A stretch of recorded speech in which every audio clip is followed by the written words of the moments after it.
très content du coup de faire cet épisode avec toi parce que c'est vraiment un sujet. Là, tu vois, tu vas être dans la 6e saison et on n'a jamais réellement parlé du bien-être du dirigeant. Donc, c'est une très bonne chose pour nous et pour tous ceux qui nous écoutent. Et je propose du coup qu'on passe à la première question. Franck, qui es-tu? Donc, Franck Gesbert, je suis, tu le disais, hein, le dirigeant du cabinet Tiers Été, mais avant ça, je suis un papa Ouais. de 3 grands-enfants. J'ai 52 ans. Je suis musicien, c'est important, ça a Ah été ouais? une grosse partie de mon parcours. Je suis batteur. Et je suis sportif, ou plutôt, j'ai appris à le devenir au fil du temps. Tu te produis en musique? Plus du tout. Plus du tout? J'ai beaucoup joué, Ouais. sur tout le début de ma vie. Je pourrais rentrer un peu plus sur mon parcours de vie, mais T'es quel et style de musique, toi? soul, funk, Ah rhythm ouais. and blues. Ok. Euh, En fait, je suis assez ouvert sur toutes les musiques qu'on écoute et je suis très ciblé dans ce que je joue. J'ai joué de la pop, du punk, plein de choses, mais je suis vraiment soul, rhythm and blues en fait. Ok. Musique noire américaine, des vraies émotions transportées, ouais, j'adore ça. Ok.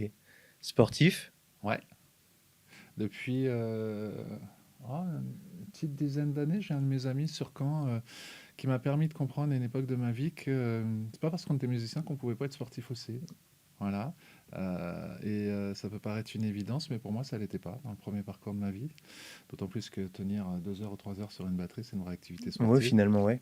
Ouais, on les voit, ils transpirent pas mal, hein. Et puis, je me suis mis à la muscu, je me suis mis au cardio, et puis je découvre au fil des rencontres que je fais. Dernièrement, j'ai rencontré, il y a quelques mois de ça, Maxime Bossy, notre Ok. champion normand. Ouais. Ouais, j'ai fait une initiation avec lui, ça me donne envie. Dans quelques temps, on va se donner rendez-vous, je vais les faire.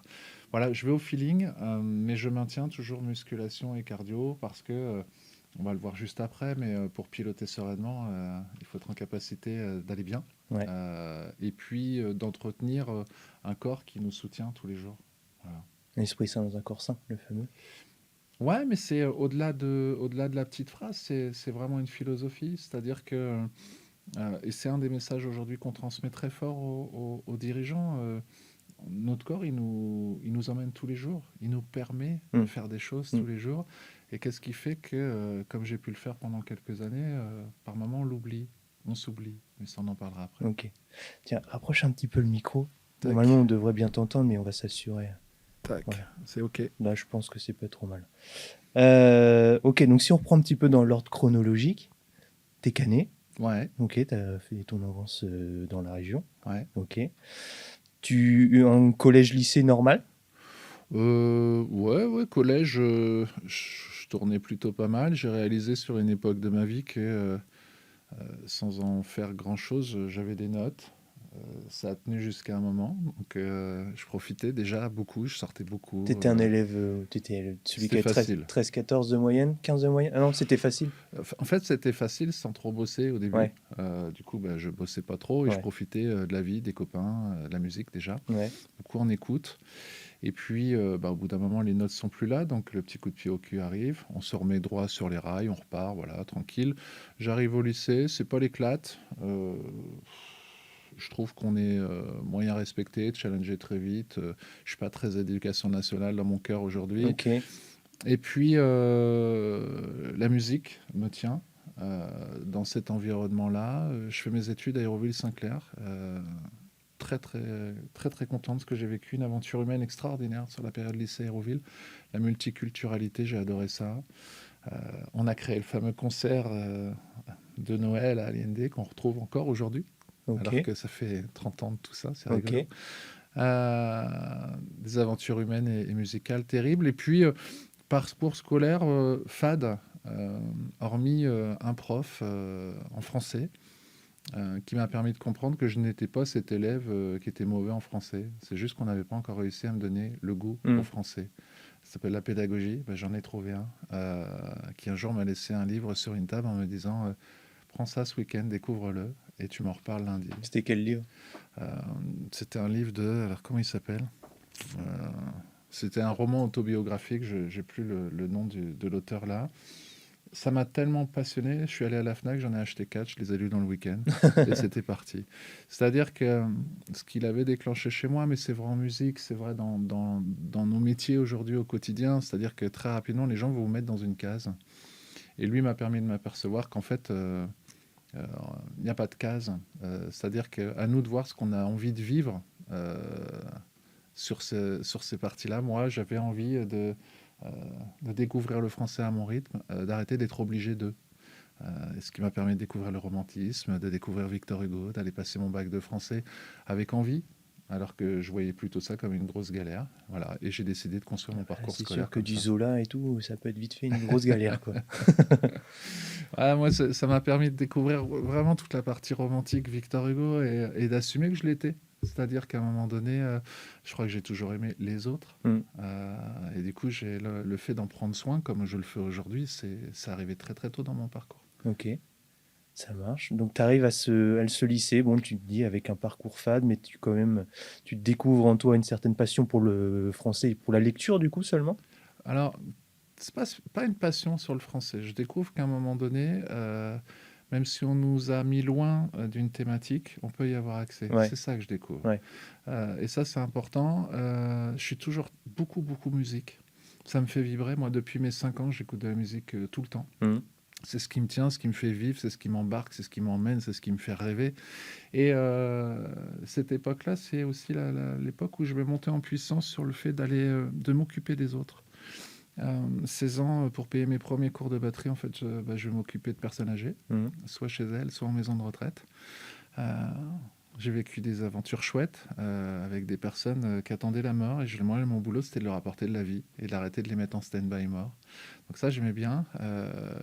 Par contre, quand les personnes partent vraiment, c'est douloureux. Et quand on est un jeune homme, en fait, c'est compliqué. D'autant plus qu'au quotidien, on est dans une énergie de vie terrible. Et puis, je suis devenu animateur de structure de loisirs à Aéroville-Saint-Clair. Ça a été un gros morceau de mon parcours de vie. Parce que... Parce que passionnant, parce que je me suis occupé de public entre 3 et 30 ans, Ouais. parce que permettre à des enfants d'exister vraiment. Entre 3 et 30, Ouais. qu'est-ce qu'ils font de... C'était pas un centre aéré, du coup, Non, c'était... mais c'était pas les mêmes publics, pas sur les mêmes parties de ma vie. Ouais, parce C'est-à-dire que tout le démarrage, j'ai plutôt bossé avec des publics de 3 à 16 ans. Ouais, la normale. Ouais, classique. Et de 16 à 30, qu'est-ce que Et de tu fais? 16 à 30, eh ben, on est sur l'accompagnement de jeunes adultes fragilisés, perdus. Ok. Je leur expliquerai sur un parcours, une partie de mon parcours, mais quand on faisait ça, c'est que j'ai appris beaucoup, c'est Aéroville-Saint-Clair. J'ai bossé avec des éducateurs spécialisés, des assistants sociaux. On a permis à des familles de pouvoir éduquer sereinement leurs enfants sans être stigmatisés. Ça, c'était vraiment chouette. On a permis à des familles qui arrivaient en France de trouver leur place. On a permis à des publics de vivre ensemble. Un petit sujet d'actualité encore aujourd'hui, paraît-il. Et cette ville-là, avec sa politique éducative expérimentale, a mis en place plein de belles choses. Alors, tout n'a pas été réussite, mais en tous les cas, on s'est vraiment éclaté et on a permis à des enfants de vivre vraiment, de s'éclater vraiment et de s'embarquer dans des aventures. Si je donnais un exemple, à l'époque où je travaillais sur Hérouville, au tout début, on s'était aperçu que plus de 60% de la population, des enfants qui étaient les nôtres, n'avaient jamais été à la mer alors qu'on était à 15 km. Ouais, ok. Voilà. Et non pas parce que leurs Quand parents tu vois leur ça à la permettaient télé pas. par rapport à des gamins qui sont à Paris, tu te dis bon, Voilà, mais là, 15 km, c'est pas la même. exactement. Donc ouais, ça c'est bien, c'est une très bonne chose. Du coup, peut-être, si tu veux, je te Ensuite, parle de cette période-là. ouais, c'est très bien, c'est très intéressant. Du coup, très rapidement, Clèche, qui était la structure de l'époque, Aéroville-Saint-Clair, me propose de devenir directeur de structure de loisirs. Ok. Donc toujours volontaire, bénévole. On appelle Ouais, parce que j'allais dire, là, il n'y a pas d'études particulières, Non, c'est le c'est fait que toi, tu y participes, au bout d'un moment, on a pensé C'est à du toi. bénévolat, il y a des formations pour devenir animateur Ouais. et directeur formateur. On a entendu BAFA, BFD, etc. On ne va pas trop rentrer dans ce détail-là, mais en gros, je fais ça beaucoup. Je fais partie des animateurs qui ont expérimenté les tout premiers accueils périscolaires en France. Ok. Donc les moments où on accueille les enfants avant l'école, Ouais. le midi et le soir. Ça, c'était une super aventure. Et du coup, en parallèle, j'avais quitté le lycée. Je suis arrivé en médecine. T'es parti en médecine. Voilà, pourquoi, je sais pas, mais comme beaucoup d'étudiants aujourd'hui, c'est-à-dire qu'à un moment donné, au bout d'un moment, on nous balance. Voilà, donc j'arrive en médecine, je fais 3 mois, très rapidement, le 1 pour tous, chacun pour soi, ça n'a pas été ma came. Ouais. J'ai entendu derrière moi, tiens, on est en train de créer un groupe, il ne manque plus qu'un batteur. Ouais, je me suis retourné, j'ai dit, c'est moi.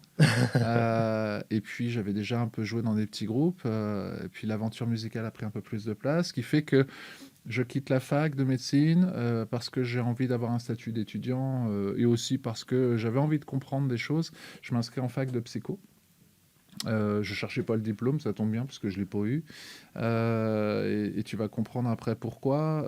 Moi, je me suis intéressé, je voulais comprendre comment se développe l'enfant du moment où le couple se dit on va avoir un enfant, il existe en tant qu'idée, jusqu'à ce que cet enfant, un paquet d'années plus tard, décède en tant que personne âgée. Je voulais comprendre le développement de la personne. Et puis, je voulais travailler aussi sur la psychologie sociale, les relations entre les êtres humains. Ça m'intéressait beaucoup. Donc, j'y suis allé pour ça. Et mon rythme, c'était quoi? Le matin, je dormais.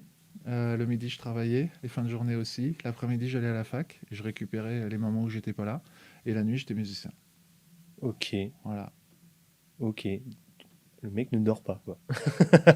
Pas beaucoup, il Pas vit. beaucoup. Il vit, et puis puis en même temps, à l'époque, il survit, parce que quelques années plus tôt, j'avais été un peu mis à la porte de chez moi, et du coup, on est le seul acteur pour pouvoir remplir l'assiette, s'assurer d'avoir un toit sur la tête et faire ses études. Donc, il y avait tout ça en enjeu. Ça a été une des plus belles périodes de ma vie, même si ça a été vraiment difficile. Et puis, beaucoup de concerts, des super rencontres. J'ai rencontré le batteur de la Mano Negra. On a partagé la scène avec les Platters au Casino de Cabourg. Ouais, plein de super rencontres, que des coups de chance. Scène avec Manu Dibango et autres. Et puis, à un moment donné, il y avait un virage à passer. Soit je devenais professionnel de l'éducation, soit à un moment donné, je devenais musicien pro. J'ai pris la décision en fait de postuler sur la première formation de directeur de structure qui existait à l'époque, structure MJC, maison de quartier ou autre. Il s'appelait le DEFA, et de postuler en même temps à l'école de Londres pour devenir batteur pro. Ok, il y a une école pour ça? Ouais, il y a plein d'écoles. Il y en a une en France, mais qui n'a pas le niveau de celle dont on parle à côté. Et je m'étais dit, pourquoi pas. Et je m'étais dit, la première des deux, comme ce sont deux passions, première des deux écoles qui m'accueillent, j'y vais. Bon, t'as la fin du film. J'ai démarré un diplôme de formateur. Mais à la fin, ils t'ont appelé quand même? Ouais, 15 jours plus tard, j'ai eu l'info, j'étais reçu. Et à quel moment tu t'es dit pas de regret, parce que c'est deux passions. C'est-à-dire que quand on prend une décision, on parlait de projet d'entreprise ensemble, quand on a décidé un axe, on s'y tient. En tous les cas, j'essaye de m'y tenir le plus possible.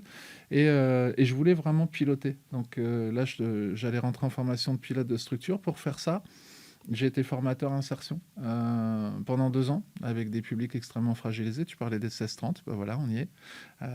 Soit des publics qui avaient de grosses difficultés sociales et professionnelles, certains qui étaient avec des parcours assez compliqués. Mon boulot à moi, pendant 8 mois, j'avais eu 3 groupes de 8 mois, c'était d'accompagner ces hommes et ces femmes à reprendre place, à reprendre plié, à accepter de nouveau un cadre, puisqu'un cadre, c'est source de liberté, et puis de pouvoir se redessiner vraiment un avenir. C'était mon job. J'ai fait ça pendant 2 ans, c'était extrêmement difficile. Et au bout de 2 ans... C'est pour ça que tu le fais que pendant 2 ans? Ouais, au bout de 2 ans, on m'a proposé de signer un CDI. Ça ne m'intéressait pas du tout, c'était vraiment pas mon job.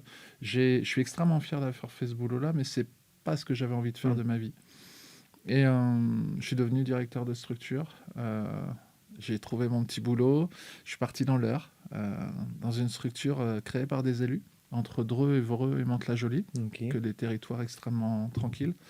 Et mon boulot à moi, ça a été de piloter une association où, quand je suis arrivé, il y avait des statuts à la préfecture, un bloc-notes et un stylo. Rien, pas de budget, pas de projet, pas d'équipe. Je me suis dit, banco, j'y vais.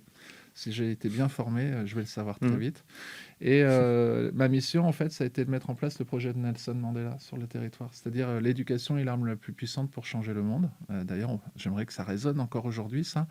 Et le boulot, ça a été de créer des structures de loisirs, de l'animation locale, de l'intergénération, de la prévention, de l'orientation, pour permettre au public qui était dans une dynamique de cité-dortoir, puisqu'on était sur des territoires qui bénéficiaient à proximité de la carte orange. Donc vraiment, on sort de Paris, on vient se poser. Les extrêmes avaient été extrêmement prégnantes sur le territoire à l'époque. Et c'était de recréer du vivre ensemble. Ok. Voilà. J'ai bossé là-bas 9 ans. Je me suis éclaté comme un fou. On m'a fait confiance. Mais j'ai bien travaillé dans l'Eure, mais j'étais malheureux dans l'Eure. C'est-à-dire qu'après le boulot, il y a une vie. Et là, il n'y avait pas de vie. Non, puis j'avais pas quand. Ouais. C'est-à-dire que moi, j'avais déjà 2 enfants. Au moment où j'ai pris la décision, mon troisième était dans le ventre de sa maman. Je voyais ses grands-parents qui faisaient beaucoup de routes entre Caen et l'Eure. Au bout d'un moment, je me suis dit, ça suffit. En fait, j'ai envie que les grands-parents profitent de leurs enfants. J'ai envie de retrouver Caen. Moi, j'adore cette ville. J'adore cette qualité de vie qu'on a ici. Et j'ai cherché le boulot. Voilà, parce que c'est assez difficile de trouver un boulot sur Caen. On est quand même dans un tissu assez fermé. Et puis, une structure où j'avais bossé était fragilisée à l'époque et me contacte en me disant, on cherche notre adjoint. Est-ce que tu veux bien venir? Sachant que les voyants du cockpit sont plutôt au rouge. T'aimes bien Euh, cette image de l'avion, hein. ah ouais, mais Ouais. vraiment. Et, C'est la première là, mais je sens ça, que tu vas ça la te sert retrouver. souvent. Ouais. C'est-à-dire que quand on se dit ça, je pense que si on s'était retrouvés ensemble, pilote et copilote, et qu'on avait regardé les voyants, globalement, ils étaient 80-90% en rouge. Ouais. Et je me suis dit, banco, j'arrive. Voilà, je lâche mon CDI, et puis je reviens sur Caen. Alors ça, c'est rien que cette phrase, je reviens sur Caen. C'était juste énorme. Et je me retrouve dans une structure en fait qui forme globalement tous les acteurs éducatifs sur la Basse-Normandie. On a mis 6 ans, 7 ans à remettre la boîte sur les rails. Avec des super moments, de belles aventures, difficiles. On a travaillé avec des partenaires institutionnels, des collectivités. Ça a été passionnant. Et puis, la réforme des régions en France est arrivée. Et la Ouais. fusion Ouais. est arrivée. Et on a dû être une des premières structures à fusionner. Ça, c'était quand? Oh là, la fusion en France, c'est 2015, mais Ouais, nous, c'est arrivé en 2017 dans le coin de notre oreille en nous disant soit vous fusionnez, soit on vous coupe les robinets. ok. Voilà, on va le dire gentiment comme ça. Du coup, on s'est retrouvé avec mon adjoint de l'époque, qui était le directeur de la Haute-Normandie, dans la structure où je pilotais, à devoir à un moment donné travailler beaucoup. Parce qu'en 4 mois, on a dû faire une fusion-absorption qui prend en général 1 an et demi de travail. Donc on a bossé comme des fous. C'est important de pouvoir se dire ça parce qu'au bout d'un moment, on arrive à 100-110 heures de travail par semaine. Oui, quand même. Ouais. Donc ça, c'est important parce que dans mon parcours, ça a été extrêmement violent cette période-là, mais j'en parle souvent parce que c'est aussi pour ça l'enjeu de prendre soin des dirigeants. D'autant plus qu'à cette époque-là, je faisais ma 2e formation de dirigeant. Je voulais valider mes 20 ans d'expérience de dirigeant. Et je faisais une formation de dirigeant d'entreprise d'économie sociale et solidaire à Rennes. Ok. Je partais 2 jours par mois me former, confirmer des compétences et puis en développer de nouvelles. Et 2018, j'arrive en Occitanie, je sors de l'avion et je sens une douleur extraordinaire. Je tiens plus debout, je tiens plus assis, je tiens plus allongé. Concrètement, il y a des calculs rénaux qui sont en train d'arriver. Ouais. Je connais l'expression en J'en avoir avais, plein le dos. j'en avais, Voilà, j'en j'en avais avais plein entendu le parler. dos. Je reviens assez rapidement. Première opération qui se passe pas super. Je sens une douleur complémentaire. J'informe le médecin qui me dit écoute, je crois que vous êtes douillé, monsieur Gesbert, donc rentrez chez vous. Je dis ok, je m'excuse parce que moi je sais pas ce que c'est. C'est la première fois que je me fais opérer. Et en fin de compte, il avait bouché mes reins et mon corps était en train de souffrir le martyre. Il était en mode urgence totale. 2e opération en 3 jours, arrêt cardiaque sur la table. Euh, et, euh, et là, mon cœur se bloque, mes jambes se révulsent et je me dis merde, je leur ai pas dit au revoir. Et Ouais. mes yeux se ferment. Alors je me dis quoi à ce moment-là, Axel? Bah, c'est là, à mon avis, il y a un gros shift là, mais Je leur ai pas dit au revoir, ouais. quoi. Et je me réveille en fait 3 heures plus tard, 3 heures, 3 heures et demie plus tard, parce qu'il y avait un peu de boulot quand même pour faire en sorte que le bonhomme revienne. Et je me dis ma vie, elle sera plus jamais la même. C'est-à-dire que on me donne une 2e chance. Donc il est hors de question que je me crame à nouveau. Tu retournes même pas au boulot là. Alors je te raconte la suite, tu vas voir. Parce Ouais. que l'année 2018, c'est quand même pas n'importe quelle année. Et c'est important de comprendre ce volet-là parce que c'est un gros morceau de l'engagement qu'est le mien pour les dirigeants aujourd'hui. C'est pas une réparation de Franck d'hier, mais c'est comprendre à un moment donné comment, quand on est performant, reconnu, compétent, formé, on peut se cramer ou on peut nous cramer. Ça, c'est important. Du coup, mon téléphone sonne, puis j'apprends que mon adjoint de l'époque a une maladie importante qui vient d'arriver. Il est hospitalisé, donc il faut que je reprenne le boulot vite, alors que normalement, je dois avoir 5 mois d'arrêt de travail. Donc, je reprends le boulot. Donc tu reprends au bout de 2, 3? Très peu de temps après. Ouais. Mais avec la même quantité, sans obligatoirement de soutien particulier ou d'aide particulière. Donc, tu reprends tes 110 heures là? Un peu moins, mais Ouais. je bosse beaucoup. Ouais. Faut savoir que pour traverser une pièce comme celle où on est aujourd'hui, il me faut un bon moment. Donc je marche comme quelqu'un avec un déambulateur, si tu vois. Ouais, d'accord. Voilà. On arrive en juin. Juin, mon adjoint décède. Donc, il faut manger ça dans l'année.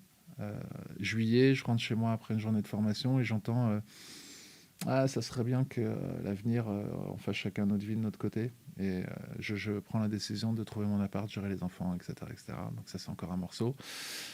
Août, mon to-be me dit, Monsieur Gesbert, vous êtes un survivant, donc là, vous tirez sur la corde et je suis inquiet parce que vous êtes revenu une fois. Je suis pas sûr que ça marchera une deuxième fois. Ok. Voilà.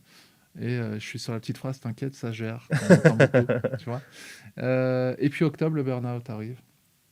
Et là, je suis sur une réunion. En face de moi, j'ai des administrateurs. On va bosser. Je suis à Rouen.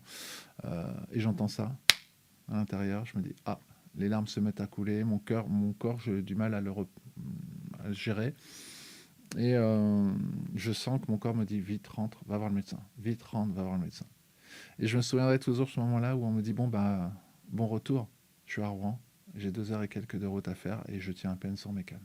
Les 2 heures les plus longues de ta vie. Ouais, vraiment. Ouais, parce que tu sens que tu es en train de vraiment...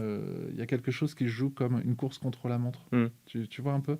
Et en même temps, de toute manière, tu es incapable de rouler à cette vitesse-là parce que déjà, tu dois essayer de tenir entre les 2 lignes parce que tu n'es pas en forme, vraiment.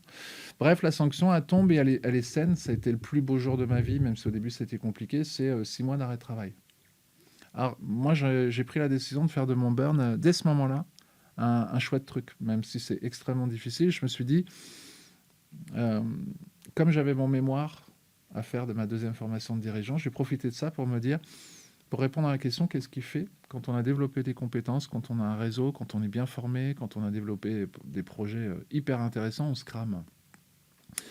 Je pars pas à la chasse aux sorcières, donc j'ai envie de couper la tête de personne, mais j'ai besoin de comprendre. Pourquoi ? Parce que je veux une suite pro et que je ne veux pas revivre 2 fois de suite la même chose. Tout ça, ça m'amène en parallèle, je fais du sport, donc je prends soin du bonhomme. Ça y est, tu t'y mets là. Plus, ça faisait quelques années déjà, mais là je m'y mets beaucoup, je perds 29 kilos. Ah oui. Avec la difficulté de santé donc il faut gérer. Donc ça veut dire que le corps, très vite, il faut lui remettre un peu de muscle autour. Je fais déjà à l'époque 4 à 5 séances de sport par semaine, ce qui est mon rythme aujourd'hui, pour tenir. Et puis, j'écoute beaucoup de musique et je m'appuie sur mes proches, mes enfants, mes petites têtes blondes qui sont là au quotidien, et puis 2-3 amis, des vrais. Parce que ça permet aussi de repérer ça. C'est pas mal ça. Et puis ça me permet quoi ? Début d'année 2019, je vais bien. Je vais pas à peu près bien, je vais bien. Première décision, je ne retournerai pas dans ma boîte parce que j'ai compris que les mêmes causes provoqueront les mêmes conséquences. On peut faire bouger plein de lignes, mais il y en a certaines, quand on est directeur salarié... Tu ne pourras pas descendre le nombre d'heures, etc. Voilà. Ça ne bougera pas. Donc, j'ai plus envie de ça. Je surfe sur une phrase qui est importante. Je revendique le bonheur pour moi et pour les autres. Ok. Voilà. Mais ça démarre par moi. Donc en fait, c'est cette valeur-là, on va dire, qui va, on va dire, être à la base de toute la boîte que tu vas créer. Exactement. C'est-à-dire que ça démarre à ce moment-là, et je me dis, à l'avenir, plus aucun dirigeant ne doit se sentir seul et doit se retrouver seul dans ses difficultés. Tout démarre là, non pas, et comme je le disais tout à l'heure, comme je l'ai pu l'entendre il y a quelque temps, pour réparer un parcours. Enfin, j'ai rien à réparer, je suis extrêmement fier de mon parcours, en fait. Une bosse sur le parcours, ça fait partie du parcours. Mais c'est plutôt de se dire, prise de conscience, mais extrêmement prégnante. Je me souviens, je vais sur mes 2 dernières semaines de formation, je regarde mes copains en formation, là, qui sont dirigeants un peu partout dans le nord de la France, et on a autour de nous, on était tous des gueules cassées. On était tous engagés à fond, etc., à se battre pour nos clients, pour nos activités, nos salariés, etc. Et les discours qui étaient là, c'est quand j'aurai du temps, je prendrai soin de moi. Et là, je me dis, mais c'est pas possible, ça. Le dimanche entre 11h et 13h. Du coup, quand je dis ça, ça va me permettre de donner une première notion que je défends aujourd'hui, c'est, je peux te poser une question. Tu es dirigeant ? Oui. Ok. Est-ce que tu es égoïste, Axel ? Je pense qu'il faut l'être à un moment donné. Ouais, mais est-ce que tu l'es du coup ? Je pense que j'arrive à l'être un peu, moi. Ouais. Ma définition, et pas la définition, parce que j'aurais pas cette prétention-là, d'être égoïste, c'est prendre soin de soi d'abord pour bien prendre soin des autres. C'est-à-dire, souvent, l'exemple que je donne, c'est, je ne sais pas si on va voir ma main, mais on imagine que toutes les personnes que tu aimes ou qui sont importantes pour toi sont dans le creux de ma main. Là, c'est toi. Si toi, tu vas pas bien, qu'est-ce qui se passe? Et du coup, je peux plus prendre soin d'eux, plus Ouais, vivre avec eux, ouais. etc. Et en fait, être égoïste, c'est vraiment prendre conscience que on est le premier acteur, on est la personne la plus importante au monde pour nous. Ça veut pas dire qu'on va être égocentrique, Ouais. c'est-à-dire on pense qu'à nous, on est Mm. bien égoïste, c'est-à-dire on va bien prendre soin de nous pour que le bras il soit bien costaud et pour continuer à vivre de belles aventures avec toutes ces personnes-là. Faire des élévations latérales à la salle. Entre autres, ouais. Ouais, ça passe par là, mais sur d'autres éléments. Et ça a été un axe extrêmement important. Du coup, je me suis dit, je vais créer une boîte. Et c'est là qu'arrive Tiers été. Ok. Donc Tiers été, tu commences ça. Alors ça, tout début. Tiers été, on arrive en 2019 du coup. Ouais, l'idée, on est en mars. Je viens de prendre la décision de ne pas renouveler mon contrat, de Ok. demander une rupture conventionnelle. Et Tu le lances tout seul. au tout début, ouais. Tout seul, c'est-à-dire que la gestation elle va se passer dans ma tête. Ça faisait 2 ans déjà que je m'étais posé la question. Je me souviens dans mon ancienne vie d'aller voir ma compagne et de me dire et si je créais ma boîte? Bon, on m'avait fait comprendre que c'était pas le moment et qu'il fallait assurer économiquement. Ouais. Je pense qu'avec du recul, j'avais déjà repéré l'enjeu, mais il n'était pas aussi clair que 2 ans plus tard. Et j'ai pris le temps d'avancer sur ce volet-là. Mon petit frère est arrivé sur le territoire alban et avec 2, 3 copains, Subaï qui était l'ancien responsable des ressources humaines du conseil régional de Caen, Sébastien qui bosse encore au conseil régional, qui est une pierre précieuse, un mec en or et qui j'ai bossé beaucoup dans mon parcours. Et puis 2, 3 autres copains. Il y a des idées qui se sont croisées et qui m'ont amené à construire mon projet d'entreprise, Axel. Vraiment à l'écrire. Pouvoir me dire déjà c'est quoi le contexte des dirigeants aujourd'hui. Analysons-le. 2, est-ce qu'il y a déjà des travaux qui ont été faits pour prendre soin vraiment des dirigeants et pas simplement quand on est de genoux à terre, mais bien en amont, de faire de la prévention pour permettre au plus grand nombre de dirigeants de comprendre que on n'est pas condamné à bosser comme des fous. On n'est pas condamné à divorcer, à se péter les genoux, à plus dormir, à procrastiner à gogo. On peut piloter vraiment sereinement une boîte, avoir une vie à côté et s'éclater globalement en tant qu'être humain et professionnel. Et à partir de ce moment-là, en fait, j'ai décliné un projet, des valeurs, les publics cibles, et puis j'ai fait le choix d'avoir une offre globale. Et ça, c'était assez nouveau sur la période, dans le sens où il y a pas mal de coachs, il y a pas mal de consultants, il y a pas mal d'organismes de formation, et nous, on s'est dit, dans une seule et même boîte, un dirigeant doit pouvoir trouver tous les leviers dont il a besoin personnellement et tous les leviers dont il a besoin professionnellement. Tout de suite, c'est de la formation. Alors, la formation, c'est un tout petit bout chez nous. D'accord. Ça c'est important, c'est-à-dire que la grande famille de ce que propose Tiers été, alors son ambition à Tiers été, c'est de prendre soin des dirigeants et de leur entreprise, donc ça, tu as compris, et du coup, par l'accompagnement. Alors, qu'est-ce que c'est que l'accompagnement? Tu vas retrouver dans la famille d'accompagnement la formation, où là, on vient développer des compétences. Tu vas retrouver la médiation, où là, on va, à un moment donné, permettre à des acteurs qui ne parviennent plus à s'entendre ou qui ont une décision compliquée à prendre, et puis ils sont sur des décisions assez opposées, à pouvoir trouver un consensus qui leur convient. On va faire du coaching de dirigeants, coaching d'équipes de direction, coaching de salariés, de cadres. On va proposer, alors le coaching, c'est l'art de questionner. Ouais. Donc on offre nos questions pour permettre aux gens d'arriver sur leurs décisions et pas les nôtres. On va diagnostiquer. Donc à un moment donné, imaginons, moi j'arrive dans ta société, puis on va passer 2 jours ensemble. Tu vois, c'était ma question. C'était est-ce que les gens qui viennent vous voir ont conscience déjà de leurs problèmes ou alors ils viennent vous voir en disant ça serait bien de faire un petit check-up. Moi, j'ai l'impression que ça va, mais est-ce que vous pouvez venir analyser, auditer pour me dire attention, effectivement, là, tu te rends pas compte, mais t'as pas fait ça, t'as pas fait ci, ou alors attention à ça. En fait, cet axe-là, il existe, mais il n'est pas unique. Tu vois, par exemple, dernièrement, on écrivait dans le nouveau projet d'entreprise des choses plus précises, tu vois, sur les publics qui sont les nôtres.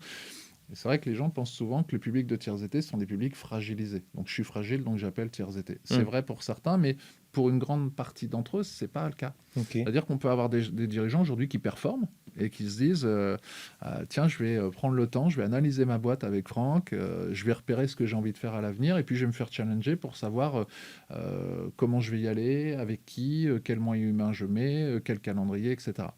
On en a d'autres qui sont tellement dans le quotidien par moment, ils ont du mal à prendre de la hauteur et puis de regarder un peu plus loin. Et du coup, ça, c'est notre boulot. On en a d'autres qui sont secoués, pro et perso. Et là, ils vont avoir besoin d'un peu de confort. Donc ça va être notre job. Et on en a d'autres qui, des fois, nous appellent en grande urgence, pro ou perso. Et là, ça va être notre boulot d'intervenir en grande urgence. Okay. Et en fonction de ça, ça va pas être le même démarrage dans la relation avec eux. la personne qui est en très grande urgence, on va lui offrir d'abord la première compétence du coach, c'est l'écoute active. C'est l'écouter vraiment. C'est quoi être en grande urgence? Euh, C'est proche du burn-out? Ça peut être pire que ça. C'est quoi Je te pire? donne un exemple d'il y a plusieurs mois, là, où Franck, je ne vous connais pas. On m'a donné vos coordonnées.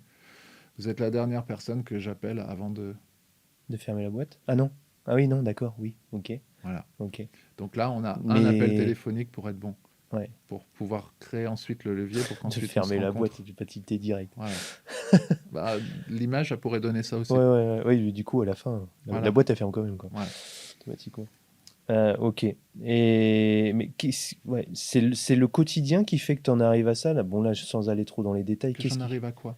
que tu en arrives à penser à tout ça? Parce que, en fait, pour moi, tu vois, qui suis encore jeune, tout ça, Ouais. l'aventure entrepreneuriale, c'est tout beau, c'est la liberté, Ouais. c'est liberté, je mets bien des guillemets, Ouais. c'est la liberté, tout ça. À quel moment en fait, tu as ce rôle de psy? C'est pourquoi on t'appelle toi Alors, moi, quand on arrive là? je suis surtout pas psy. C'est-à-dire que dans mon parcours, j'ai la chance d'avoir fait 3 ans d'études sur ce volet-là. Et ça Ouais, m'a vraiment permis de savoir pourquoi je voulais pas faire ce métier-là. Et pourquoi, surtout, aujourd'hui, je suis surtout pas un psy. ouais, C'est chouette que tu me le dises, que les gens qui m'écoutent, vraiment, c'est important qu'ils entendent ça. Je vais pas faire un accompagnement psychologique avec eux. C'est pas mon job. Euh, Moi, à un moment donné, ça va vraiment dépendre de la problématique qui est la leur. Alors, prendre soin, ça va dire quoi? Certains d'entre eux vont arriver. Première problématique qu'on peut retrouver aujourd'hui, je trouve plus mon équilibre vie pro vie perso. Je bosse comme un fou euh, en journée, en fin de journée. J'arrive plus bah, à être un bon parent. si on reste là-dessus, Ouais, tu vois, cette question-là, je la pose presque à chaque fois, ouais, à chaque épisode. Et systématiquement, bon, le dernier épisode qu'on a fait d'ailleurs, typiquement, ils m'ont dit, bah tu sais, ça s'entremêle toujours. Tu penses toujours à ton taf, à ton entreprise, etc. Donc l'équilibre vie perso, finalement, il est compliqué. La boîte est toujours là, le perso est toujours là. Finalement, c'est quoi un équilibre vie perso? Et alors, pourquoi c'est vraiment important? si on reprend les travaux d'harmonie mutuelle qui font partie des quelques structures à l'échelon national qui ont fait des études sur le bien-être des dirigeants. Mm. On peut peut-être démarrer par ce volet-là. 80% des dirigeants qui ont été interviewés, en fait, quand on leur pose la question de comment vous allez, ils vont dire qu'ils vont plutôt bien. Donc, globalement, on pourrait se dire, bah, alors tout est super, quel intérêt de créer une structure comme la nôtre? Et puis quand tu creuses après avec eux, tu vas t'apercevoir qu'un bon nombre d'entre eux, déjà, ils vont exploser les scores en termes de volume horaire, charge de travail. Alors, quand on se dit ça, moi j'ai des dirigeants aujourd'hui, ils font 70 heures de boulot par semaine, c'est un choix. C'est pas une résultante, c'est bien un choix. À côté de ça, ils arrivent à vivre leur vie perso telle qu'ils l'ont choisi, et là, ils ont trouvé leur équilibre. Ok. Globalement, les dirigeants que j'accompagne aujourd'hui sont plutôt aux alentours de 50 heures par semaine. C'est peut-être ton cas, tu vois, Axel. À côté de ça, ils ont construit leur projet personnel, quand ils en ont un. Ok. Et ça leur va. Et puis, on va avoir des personnes, à un moment donné, qui, à 60 heures, sont déjà vraiment impactées. D'autres, ça va être à 80, 90 heures. C'est pas le volume horaire qui représente. C'est plutôt de se dire, est-ce qu'aujourd'hui, dans mon équilibre vie pro, vie perso, j'existe? Mm. J'étais en formation dernièrement, j'accompagnais des personnes sur la gestion du temps et des priorités. J'étais dans une autre ville de Normandie et cette femme se met à pleurer. On lui laisse son moment. Et elle se dit, en fait, je viens de réaliser que ça fait 20 ans que je me suis oublié, Franck. Je bosse tout le temps. Ouais. Je suis maman, je suis sa compagne, je bosse comme une folle. J'existe plus depuis 20 ans, Franck, tu te rends compte? Et la plupart du temps, le fait qu'ils bossent comme des fous, justement, c'est parce que ils ont un objectif de performance ou justement parce qu'ils n'ont pas de performance et qu'ils ont l'impression que s'ils bossent moins, bah, ça va être encore moins bien financièrement. C'est quoi? Qu'est-ce qui fait que tu vas aller à 90 heures par semaine? Ah, il y a plein de raisons. Qu'est-ce qui fait que certains ne savent pas dire non, par exemple? Donc, ils disent oui. Et comme ils disent oui, Ouais. ils prennent ça en plus toute la journée. Ça, c'est un premier axe. D'autres, ils sont gourmands. Axel, t'es gourmand, toi? Aujourd'hui, boulot. Si demain, je te propose que nos deux podcasts se réunissent et qu'on fasse une émission ensemble, tu Ah vas bah, bosser dessus? il y a des chances. Voilà. Donc, la gourmandise, des fois, ça peut provoquer ça Ouais, aussi. ouais. Sauf que tu sais comme moi que si on mange le gâteau au chocolat en entier, on va avoir sacrément mal au ventre dans quelques temps. C'est le même principe. Après, On va retrouver aussi des fois la pression économique, qui fait qu'à un moment donné, et on le sait depuis quelque temps, il y a de l'enjeu à s'assurer que la boîte elle puisse avoir un avenir, Mm. que les valeurs puissent continuer. Ça passe aussi par l'économie. Et l'économie, aller chercher les clients de demain, assurer les contrats du jour, répondre à des nouvelles contraintes, tout ça, c'est du temps. C'est l'enjeu numéro un, non? J'imagine. Pour un bon nombre d'entreprises, je ne sais pas, on pourra en reparler si tu veux tout à l'heure, si l'enjeu numéro un, c'est l'argent. Dans certaines entreprises, ouais. Est-ce que l'enjeu numéro un, c'est pas la mise en place réellement de l'ambition de ta boîte? Ouais. Moi, l'enjeu numéro un chez Tierzeté, c'est de prendre soin des dirigeants et de leur entreprise. L'enjeu numéro deux, c'est d'avoir une économie qui nous permette de continuer à le faire dans le temps. Mais Ok. c'est numéro Ouais. deux. Ok. Voilà. Ok. Pour certains, de fait, c'est numéro un. Et quand on se dit ça, ça veut dire que globalement, des raisons pour travailler beaucoup, on va en avoir plein. Et puis, des fois, il va se passer des choses pas simples. Je pense à ce petit garçon. Je suis en accompagnement avec un dirigeant à l'autre bout de la France. On est en train de travailler avec son papa qui est débordé, noyé sur le retard. Et son fils lui dit « Et moi, papa, je suis où dans ton agenda ?» Et son père le regarde en disant « Écoute, c'est tellement le bordel. Je peux te le dire clairement, tu n'es pas dans mon agenda et tu n'es pas prêt d'y être. Mm. » Il voulait pas être violent, le papa. Je pense que c'est d'ailleurs une très belle personne, sauf qu'il était en overdose totale. Et de fait, aujourd'hui, dans son organisation, à ce moment-là, l'enfant n'avait pas de place. Et il en culpabilisait énormément. Et c'est d'ailleurs pour ça, presque, qu'il était tendu ou sec comme ça. Il n'arrivait plus à être papa.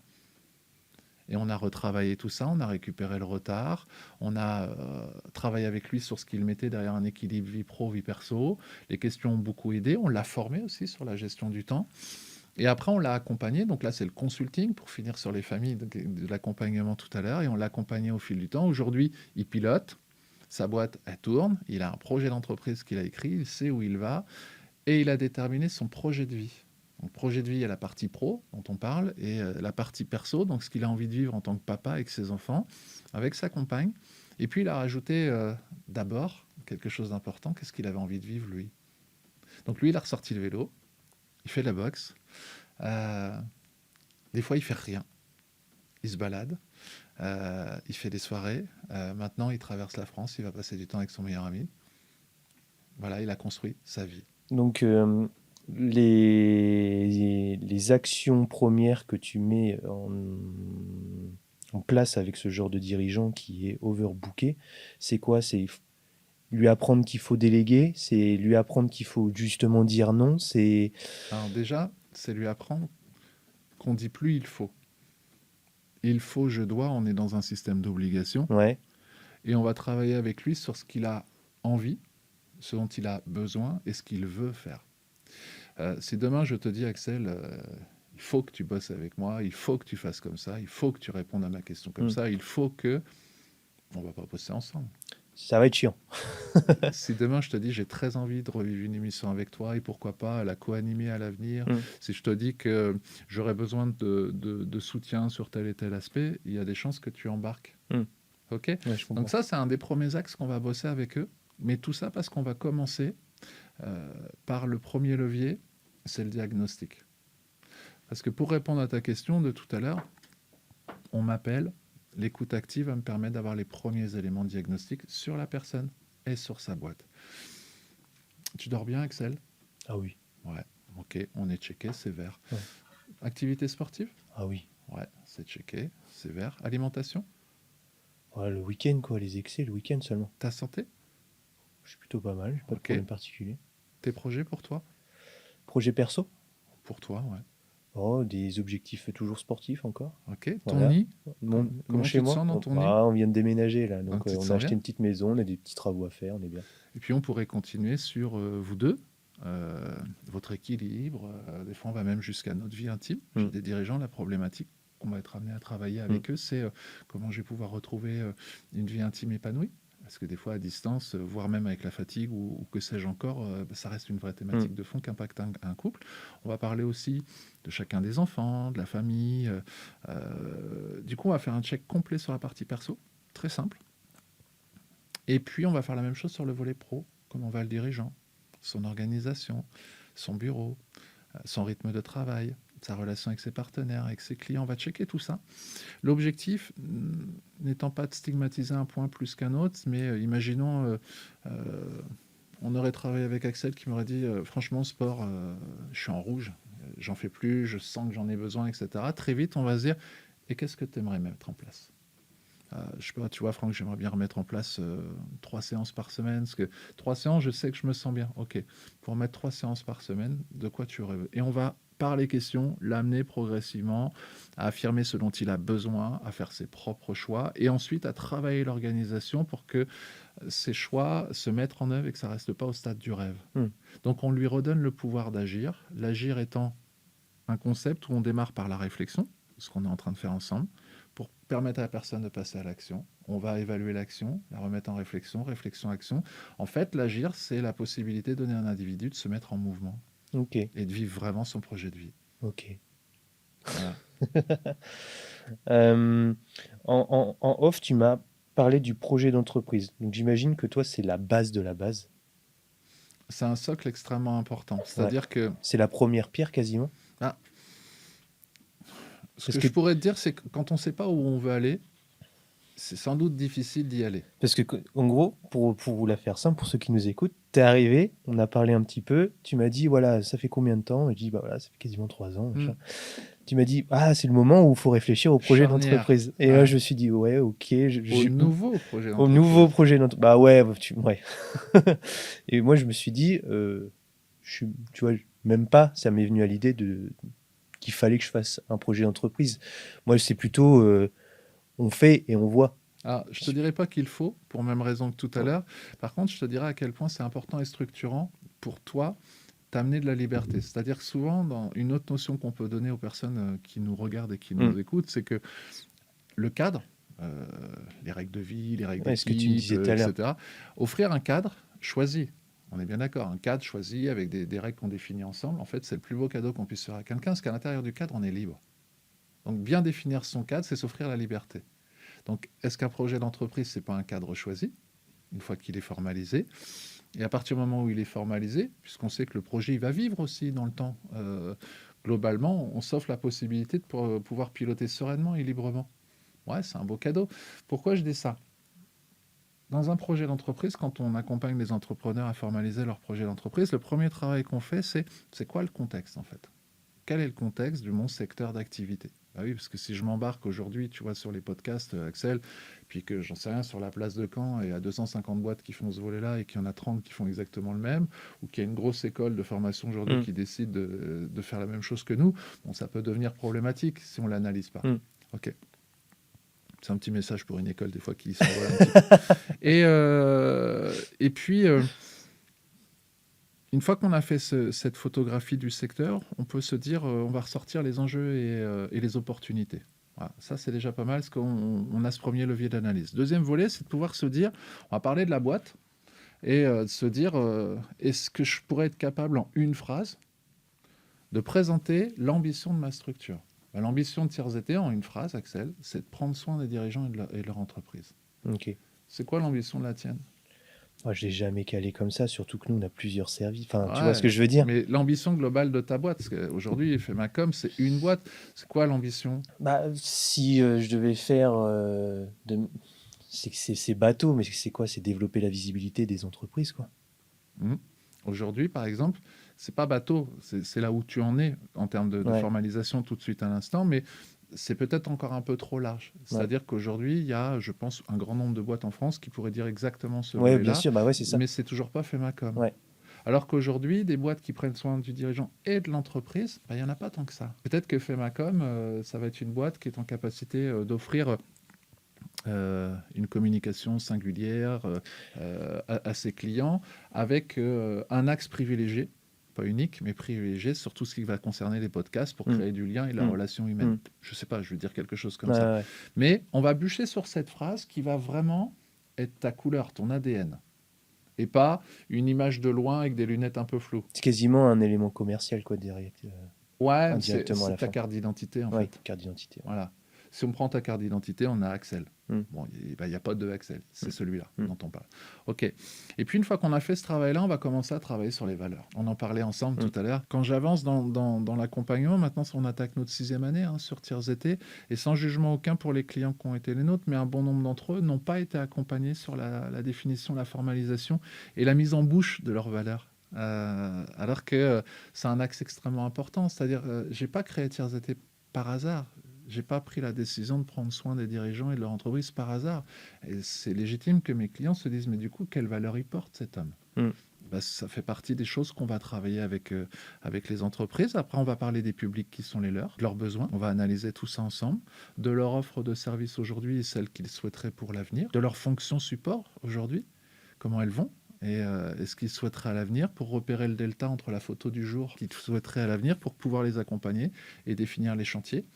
On va parler des réseaux dans lesquels ils souhaitent aller, des partenaires, des moyens à mobiliser, et puis des conditions pour piloter sereinement. Ça, on va l'écrire aussi dans le projet d'entreprise pour s'assurer que mon projet il est chouette, mais que je ne me grille pas. Et puis, des modalités d'évaluation du projet. Qu'est-ce qui fait, si demain je suis ton associé, Axel, dans 2 ans, qu'on puisse se dire qu'on est dedans ou qu'on n'est pas dedans. Ouais, les KPI, quoi. Ouais, on va définir des indicateurs, on va faire ce volet-là. Ce qui fait qu'on a un outil, si on est associé, on pourrait se retrouver une fois par trimestre, une fois par semestre. On peut checker vraiment. On peut le compléter et ça devient vraiment notre partenaire. Moi, j'adore me dire que c'est l'itinéraire à suivre. Mais il est choisi. Plan de vol. Ouais, c'est ça, ton plan de vol. C'était que je cherchais. Je t'ai vu chercher. Hop. Désolé d'interrompre cet épisode de qualité, mais il faut que je vous tease quelque chose d'important.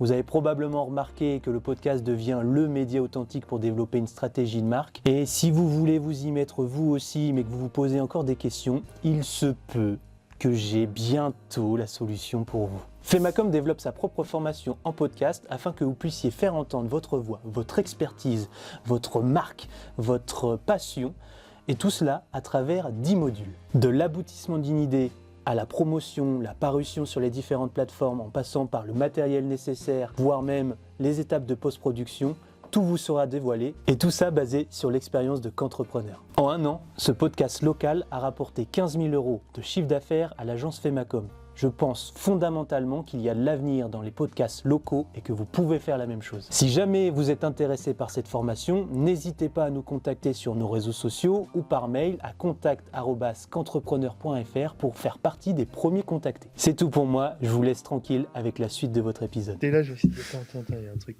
Plan de vol. Ok. J'avais noté un petit peu tous les services, tout ce qu'il y avait sur ton site qui était du coup dans ta formule globale.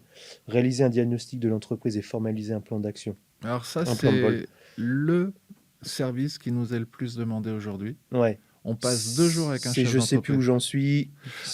Pas obligatoirement, c'est j'ai besoin de savoir où j'en suis. Pourquoi je te dis ça ? Je pense à Mohamed, par exemple, un des premiers clients que j'ai eu à Lille. Sa boîte a tourné, le projet était là, il en avait sous le pied, il savait que sa boîte elle pouvait développer, mais il voulait savoir où elle en était pile à ce moment-là, et si les conditions étaient réunies pour passer au seuil d'après. Donc on a passé 2 jours avec lui, comme avec tous les dirigeants qui prennent la presta, et en 2 jours, 120 points de diagnostic. Ok, c'est comme un contrôle mécanique. Ouais, sauf que tu viens sans doc, sans rien. C'est-à-dire que l'idée, c'est vraiment de se dire, si c'est pas là, c'est que c'est pas là. Okay. Et l'idée, c'est vraiment de repérer si on a des points d'amélioration et des choses qui manquent vraiment dans la boîte pour pouvoir à un moment donné, du coup, avoir les chantiers, les leviers. Et ça, c'est hyper intéressant. Il y a des gens, ils auraient tendance à se dire non, tout va bien. Alors que quand tu trouves un point peut-être dans une société qui est un peu fragile, c'est juste génial de l'avoir trouvé. Parce que ça veut dire, ça y est, on a repéré un endroit où on va pouvoir renforcer les choses. Et puis, on va travailler aussi sur ce qui fonctionne bien. Parce que certains d'entre eux n'ont pas conscience de ce qui fonctionne bien, voire même certains d'entre eux, dans le bilan entrepreneurial, ne se rendent pas compte de la qualité du dirigeant qu'ils sont. Ils auraient même tendance à vous dire « je ne sais pas trop si je suis dirigeant encore le complexe de l'imposteur, c'est ce que etc. » j'allais dire, ouais. Alors qu'en fait, globalement, on a certains dirigeants, ils performent. Mais vraiment, globalement, ils performent. Alors, il manque 2-3 petits calages dans le pilotage, mais globalement, ils performent, mais ils n'en avaient pas conscience. Et le bilan entrepreneurial, il va aussi permettre de comprendre non seulement ce qu'on va devoir améliorer, enrichir, mais aussi ce qu'on sait bien faire. Et c'est ça qui fait qu'au bout d'un moment, on peut être un peu plus à l'aise dans ses pompes, dans son pilotage. Okay. Donc ça, c'est le diag. Ça prend 2 jours et te rends compte qu'en 2 jours, 2 jours avant, je suis un peu perdu dans mon pilotage où je ne sais pas trop où je veux aller. 2 jours plus tard, j'ai défini les chantiers que je vais mettre en C'est route. ça. Soit tu as pris confiance en toi parce qu'on t'a mis en avant, on C'est t'a ça. mis en lumière là où tu étais bon et Et il ouais. fait, mais oui, fais-toi confiance.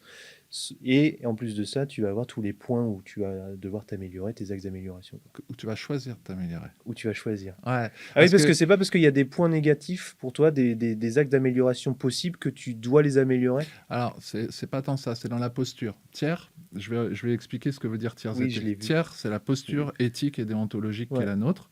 Ça veut dire que pourquoi j'appuie là-dessus à ce moment-là, on n'est pas là pour dire aux dirigeants ce qu'ils doivent faire.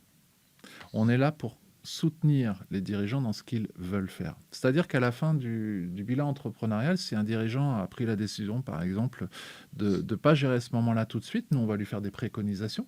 Mais s'il décide de ne pas tenir compte des préconisations et de plutôt bosser sur les autres chantiers, c'est son choix. Et nous, on n'a pas à juger son choix. Par contre, on a à lui faire les meilleures préconisations possibles au regard de l'analyse qui a été la nôtre. Voilà. Et tiers et T, c'est du patois normand, ça veut dire toi. C'est une relation entre un tiers et toi, sachant qu'on va faire en sorte qu'il y ait un début et une fin, puisque notre objectif à nous, c'est de ne pas garder nos clients sous perfusion, mais de leur permettre de très rapidement regagner 100% leur liberté, quoi. C'est l'émancipation. Ouais, c'est ce que j'allais dire. Ton objectif, c'est pas de faire un suivi tous les trimestres ou quoi que ce soit. C'est de te dire, tu fais un point, c'est un one shot, et après, tu as toutes les clés, limite, tous les points de contrôle, tu peux les faire toi-même. Certains dirigeants, à la fin, par exemple, après le diagnostic, souvent, certains d'entre eux vont passer à l'écriture de leur projet d'entreprise. C'est souvent qu'on passe étape 1, étape 2. Et après ça, certains nous disent, est-ce qu'on peut se voir une demi-journée par mois, une demi-journée par trimestre, que j'aimerais ton suivi, j'aimerais continuer de challenger, j'aimerais avant mes réunions de direction. Nous, pas de souci en fait, mais c'est le dirigeant qui va choisir après le type d'accompagnement. Mais on n'est pas là pour le garder, comme je disais, sous perfusion, pour se faire un maximum d'argent sur son dos. Ok. Définir et formaliser leur projet d'entreprise pour les 3 à 5 ans à venir, donc ça on en a déjà parlé. Bénéficier d'un accompagnement stratégique, on en a quand même pas mal parlé. Débuter un coaching, donc là c'est pareil, on en a déjà parlé. Peut-être juste sur le coaching, si tu veux bien, Axel. Ça reste nouveau en France. Je découvrais dernièrement, en faisant le diagnostic du secteur, que plus de 60% des coachs aujourd'hui ne sont pas diplômés, ne sont pas formés. Ok, parce que pourtant des coachs, tu me dis c'est nouveau, mais des coachs on en a à toutes les sauces. Alors là, on parle bien de coaching de dirigeants dans ce qu'on fait ensemble, mais quand on se dit ça, c'est de se dire qu'aujourd'hui, on a été repéré que 60% des coachs ne sont pas formés. Ça veut dire qu'on a aujourd'hui des clients qui vont se dire tiens, je vais démarrer un coaching et qui n'ont pas vérifié que leur coach il est formé. Donc c'est des coachs qui se basent sur leur expérience uniquement de vie, mais qui n'ont pas obligatoirement travaillé leur posture, leur capacité d'écoute active. Et par exemple, aujourd'hui, on a des coachs qui conseillent. Okay. Un coach, il ne conseille pas. Ouais. Un coach, il fait ce que vous questionne. Faites. C'est ça. Voilà. Okay. Et il amène par ses questions la personne à prendre ses propres décisions. Puis, des fois, on a des coachs qui dérapent. Une femme m'appelle il y a quelques années de ça, contacte sur LinkedIn en me disant est-ce que je pourrais avoir votre aide, etc. Je dis oui, avec plaisir. Je prends un moment avec elle parce que dans un cabinet comme le nôtre, on vend des prestats, puis on passe aussi beaucoup de temps qu'on offre à des personnes aussi qui ont besoin de conseils, qu'un conseil, ça s'offre. Et on découvre que cette femme, en fait, a rencontré un mauvais coach qui lui a dit qu'elle devait. Alors, tu as bien compris qu'un coach, il ne dit pas il faut, je dois, il te questionne, et qu'elle devait devenir féminine. Et il l'a démolie, cette femme. Ah bah là oui, tu m'étonnes, ça commence mal. Dans sa vision à lui, en plus de la féminité, et pas à elle. Et cette femme, on a mis un moment avant qu'elle puisse, parce que je l'ai bien évidemment accompagnée, comprendre qu'être féminine, c'est se sentir bien dans son corps de femme. Et c'est pas ressembler à cette femme filiforme telle que lui avait pu lui vendre, et qui avait fait des dégâts extraordinaires, en fait. Parce que comme elle était plus bien dans son corps, elle sortait plus, elle avait enlevé les glaces, elle allait plus bosser, enfin... ça avait pris une dimension extrêmement importante. Donc, vigilance à bien vous faire accompagner par des coachs certifiés. Enfin, vraiment, j'insiste sur ce volet-là. Vous veniez vous faire accompagner par Tiers Été, ça c'est un choix, mais il y a plein d'autres structures que Tiers Été. Trouvez un coach avec lequel ou laquelle vous vous sentez bien. Voilà, c'est ça qui est important. Et je voulais insister juste sur ce point-là. Ok. Suivre un module de formation continue, ça c'est le point 5. Ouais, bon, on a un organisme de formation. Ouais, j'en vois, donc c'est Calliope, donc c'est finançable par les OPCO, C'est enfin ça. CFIFPL, je sais plus On comment. avait une trentaine de formations, tu vois, il y a encore 6 mois. Ouais, Et j'ai pris la décision de les réduire comme peau de chagrin. On en propose 4. ok. Pourquoi? Parce que tout le reste, on fait de la dentelle normande ou de la dentelle bretonne, parce que je suis aussi un peu d'origine bretonne et allemande. Mais quand on se dit ça, c'est... Tu prends le meilleur des deux. ouais, et puis ça fait souvent des petits caractères très sympas. Hors blague, ouais, on essaye vraiment à chaque fois de construire le module de formation dont l'entrepreneur, parce que des fois on fait des formations en one-one. Ouais, On peut avoir des équipes de direction, on peut avoir des entreprises, on intervient aussi sur des formations des CCI aujourd'hui en Normandie. On intervient aussi pour la Chambre d'agriculture, le réseau Résolia, qui est le réseau de formation des chambres d'agriculture. mais en gros, c'est ces 30 formations que tu as réduit en 4 Alors, pour qu'elles soient plus générales. on a repéré 4 formations aujourd'hui dont ont vraiment besoin les dirigeants. Qui sont? Alors, je ne les sais plus toutes en tête, mais Je crois pas que ce soit encore actualisé sur votre site. si tu as la communication orale, être à l'aise dans sa com, tu vas retrouver la gestion du temps et des priorités, qui est la formation aujourd'hui sur lesquelles on est sollicité. 80% de nos formations, on est sur la gestion du temps et des priorités. Ouais, Tu vas retrouver la communication digitale. ok. Et puis la quatrième, je ne l'ai plus, management. Voilà. Développer un management agile. Tout le reste, après... Christophe Lefebvre qui doit intervenir là-dedans. Ouais, entre autres. Ouais. Ouais. En fait, l'idée pour nous, c'est vraiment de se dire, ça, ce sont des formations où on sait d'avance que gestion des temps et des priorités, on n'a pas besoin de reconstruire un module particulier parce que c'est vraiment de ça dont ils ont besoin. On l'a tellement tourné cette formation-là, qu'elle cartonne. Par contre, l'idée, c'est vraiment de se dire, sur certaines thématiques, on va construire le projet avec l'intervenant dont l'entreprise ou la personne a besoin. Il y en a une 5e. Vas-y. Faire face aux situations de crise. Ouais, ça va être aussi important. Tu as raison, c'est tout ce qui va concerner la gestion de la crise et la gestion des conflits. Ouais.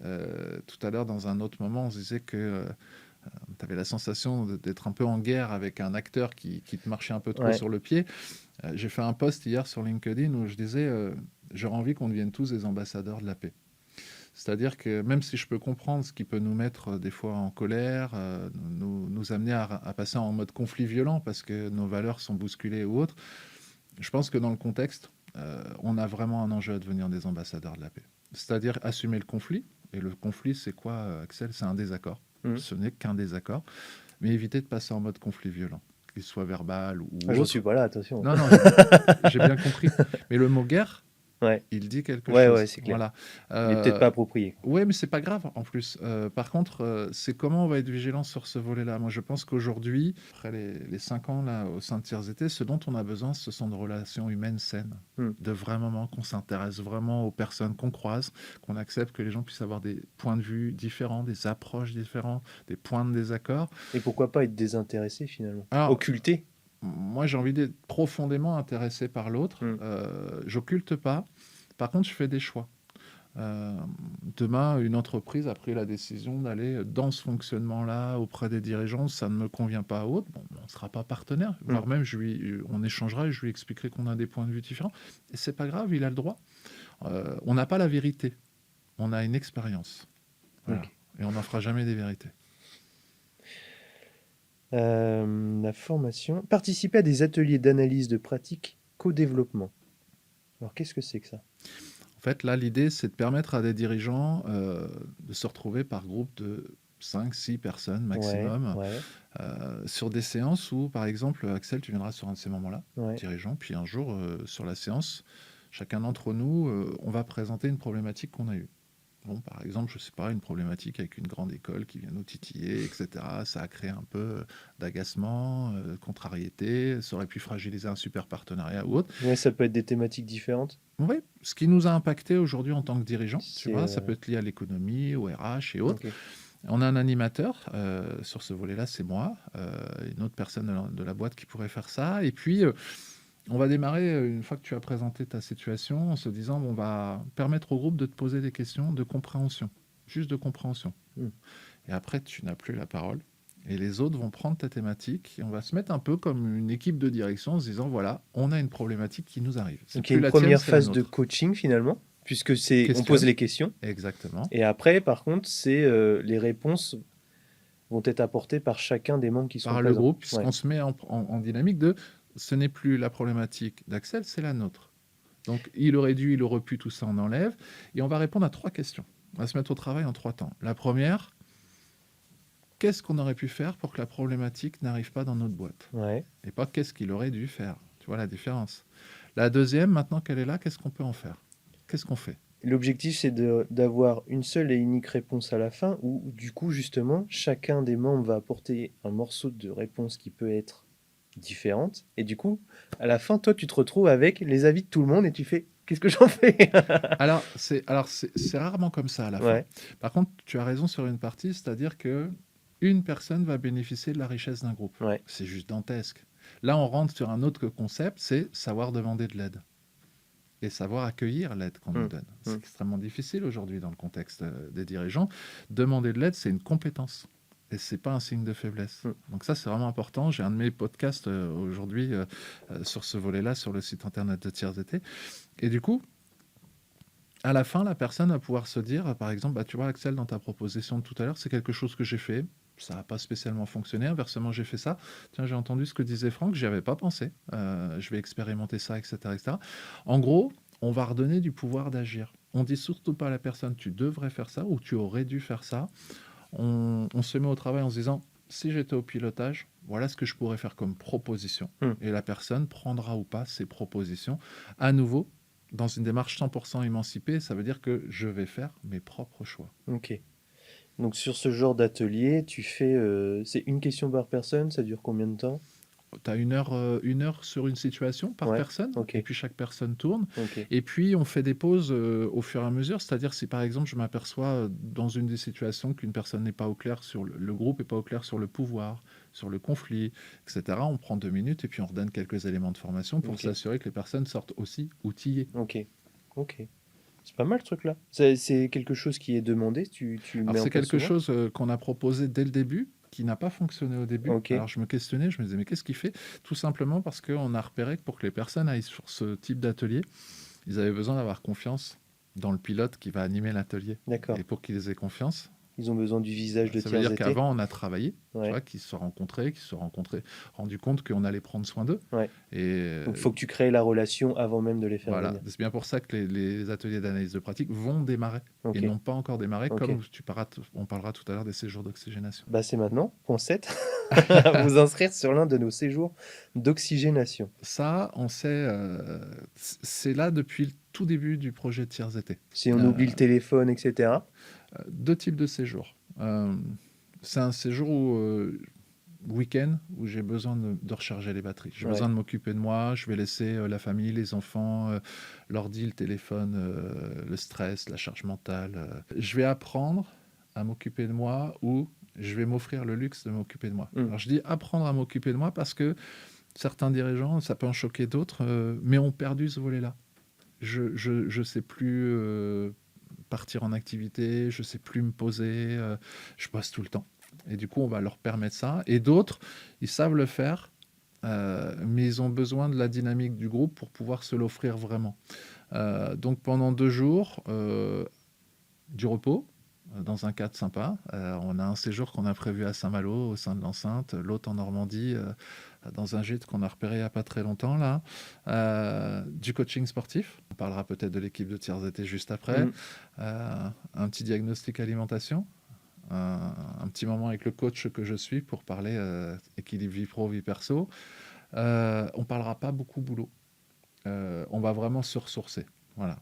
Et puis, si on est dans un site comme Saint-Malo, on va en profiter et on va se faire poupouiller, chouchouter, etc. pendant 2 jours. Le deuxième type de séjour en semaine, cette fois, c'est du lundi au vendredi. Ok. Donc 5 jours, où là, 50% du temps, comme sur le week-end, je vais prendre soin de moi, et 50% du temps, je vais prendre soin de ma boîte, pour au bout de 5 jours, revenir en forme et avec des axes clairs à mettre en œuvre dans ma boîte. Ok. Voilà.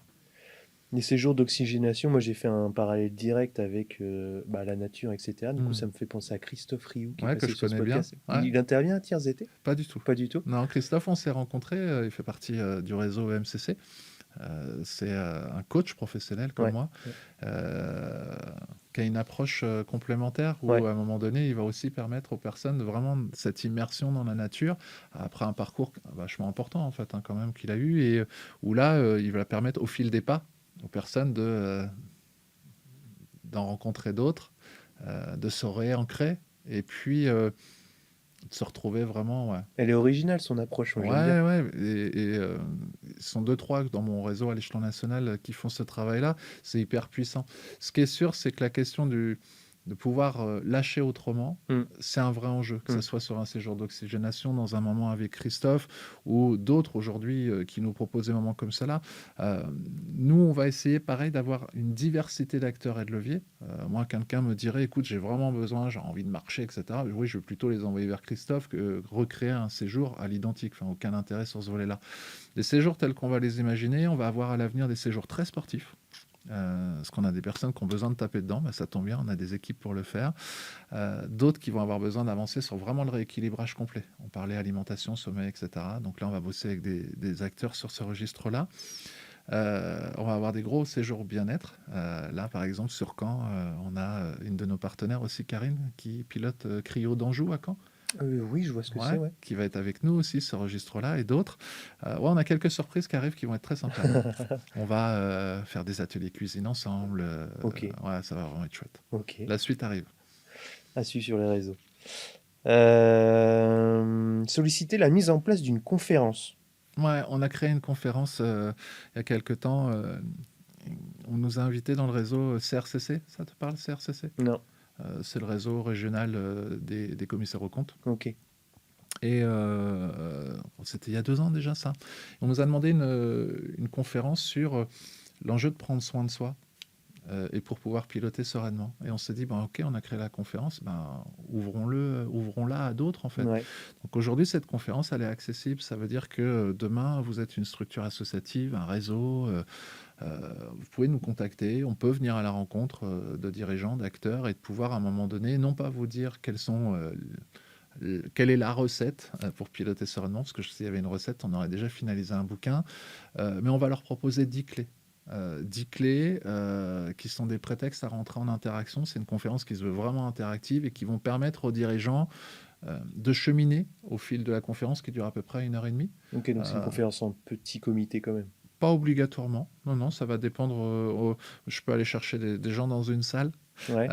Et l'idée, c'est vraiment de permettre aux personnes de pouvoir se dire pourquoi je mettrais de la couleur dans mon quotidien, par exemple, si on prend une des clés.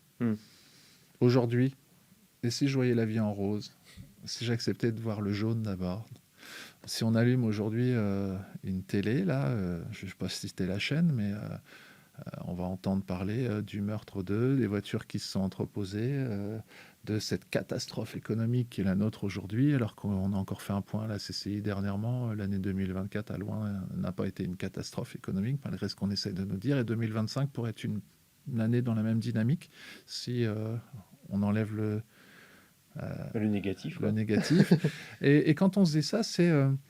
je pourrais rentrer de ma journée en me disant... il n'y avait pas trop de soleil, j'ai eu du mal à me garer, c'était au 3e étage, ou que sais-je encore. Et je peux me dire aussi, ce matin, je me suis offert le luxe de démarrer plus tard. J'ai fait une belle rencontre. Merci. J'ai eu un autre type de podcast où j'ai eu la possibilité de rentrer dans un échange tranquille, agréable. Bizarrement, c'est pas la même journée.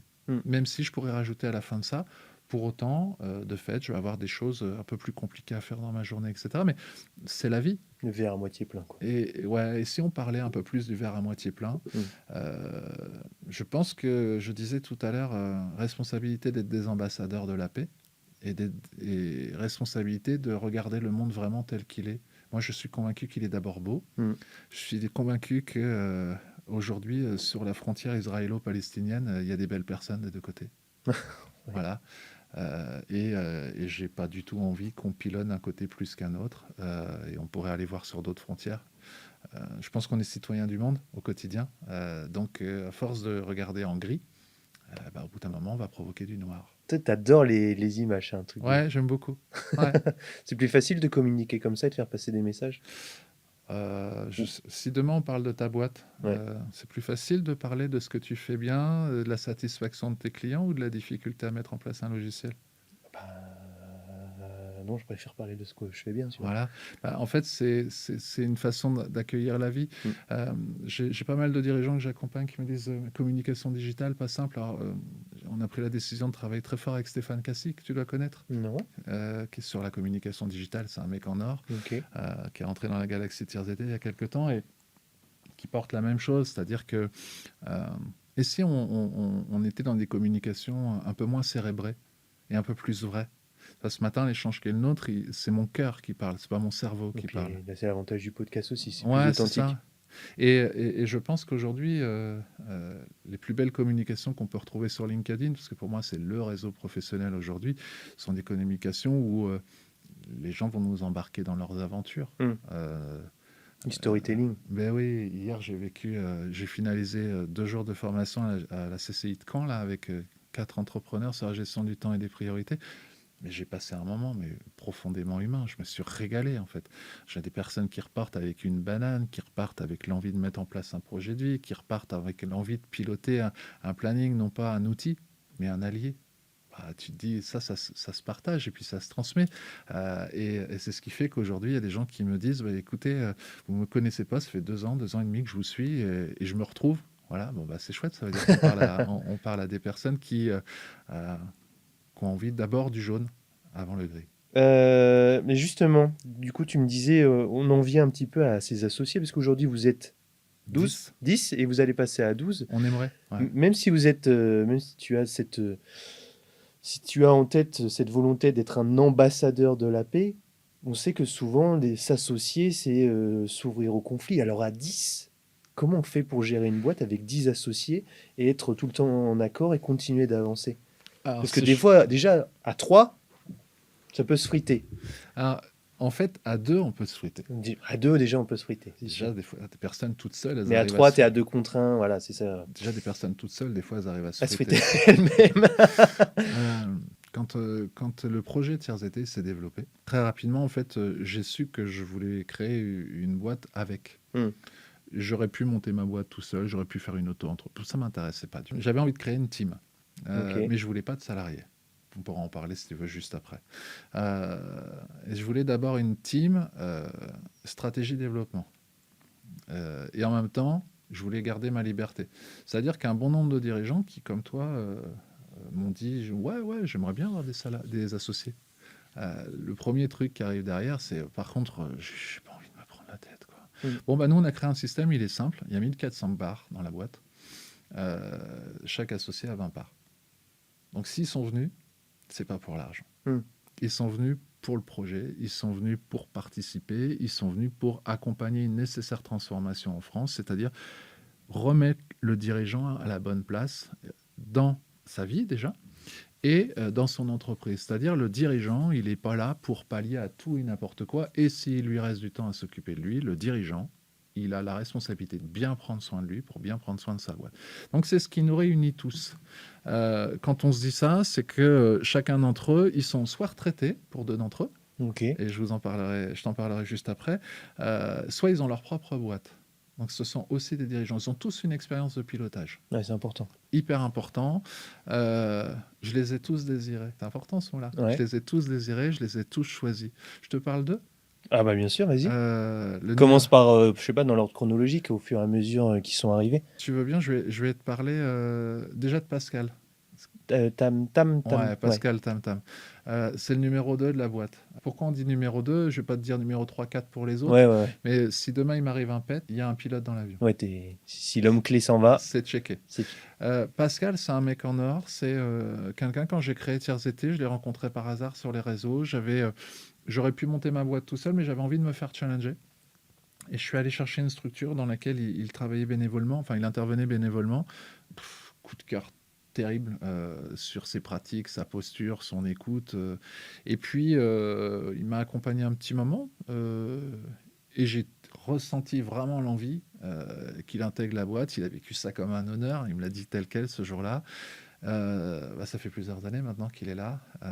C'est devenu mon meilleur ami. Ok. C'est vraiment une belle histoire d'amour en fait qui s'est mise en C'est ce œuvre. que j'allais dire. Pascal, c'est l'ancien responsable marketing du groupe Pernod Ricard, Casino France, CTLM. Il a un parcours sur le volet market de dingue, avec une humilité à la même hauteur. C'est-à-dire que je crois que j'ai jamais rencontré un être humain aussi humble. Et il est hyper performant. Voilà, donc je crois que c'est quelqu'un, on s'appelle tous les jours ou presque. Il a fallu aussi qu'on l'explique chez nous.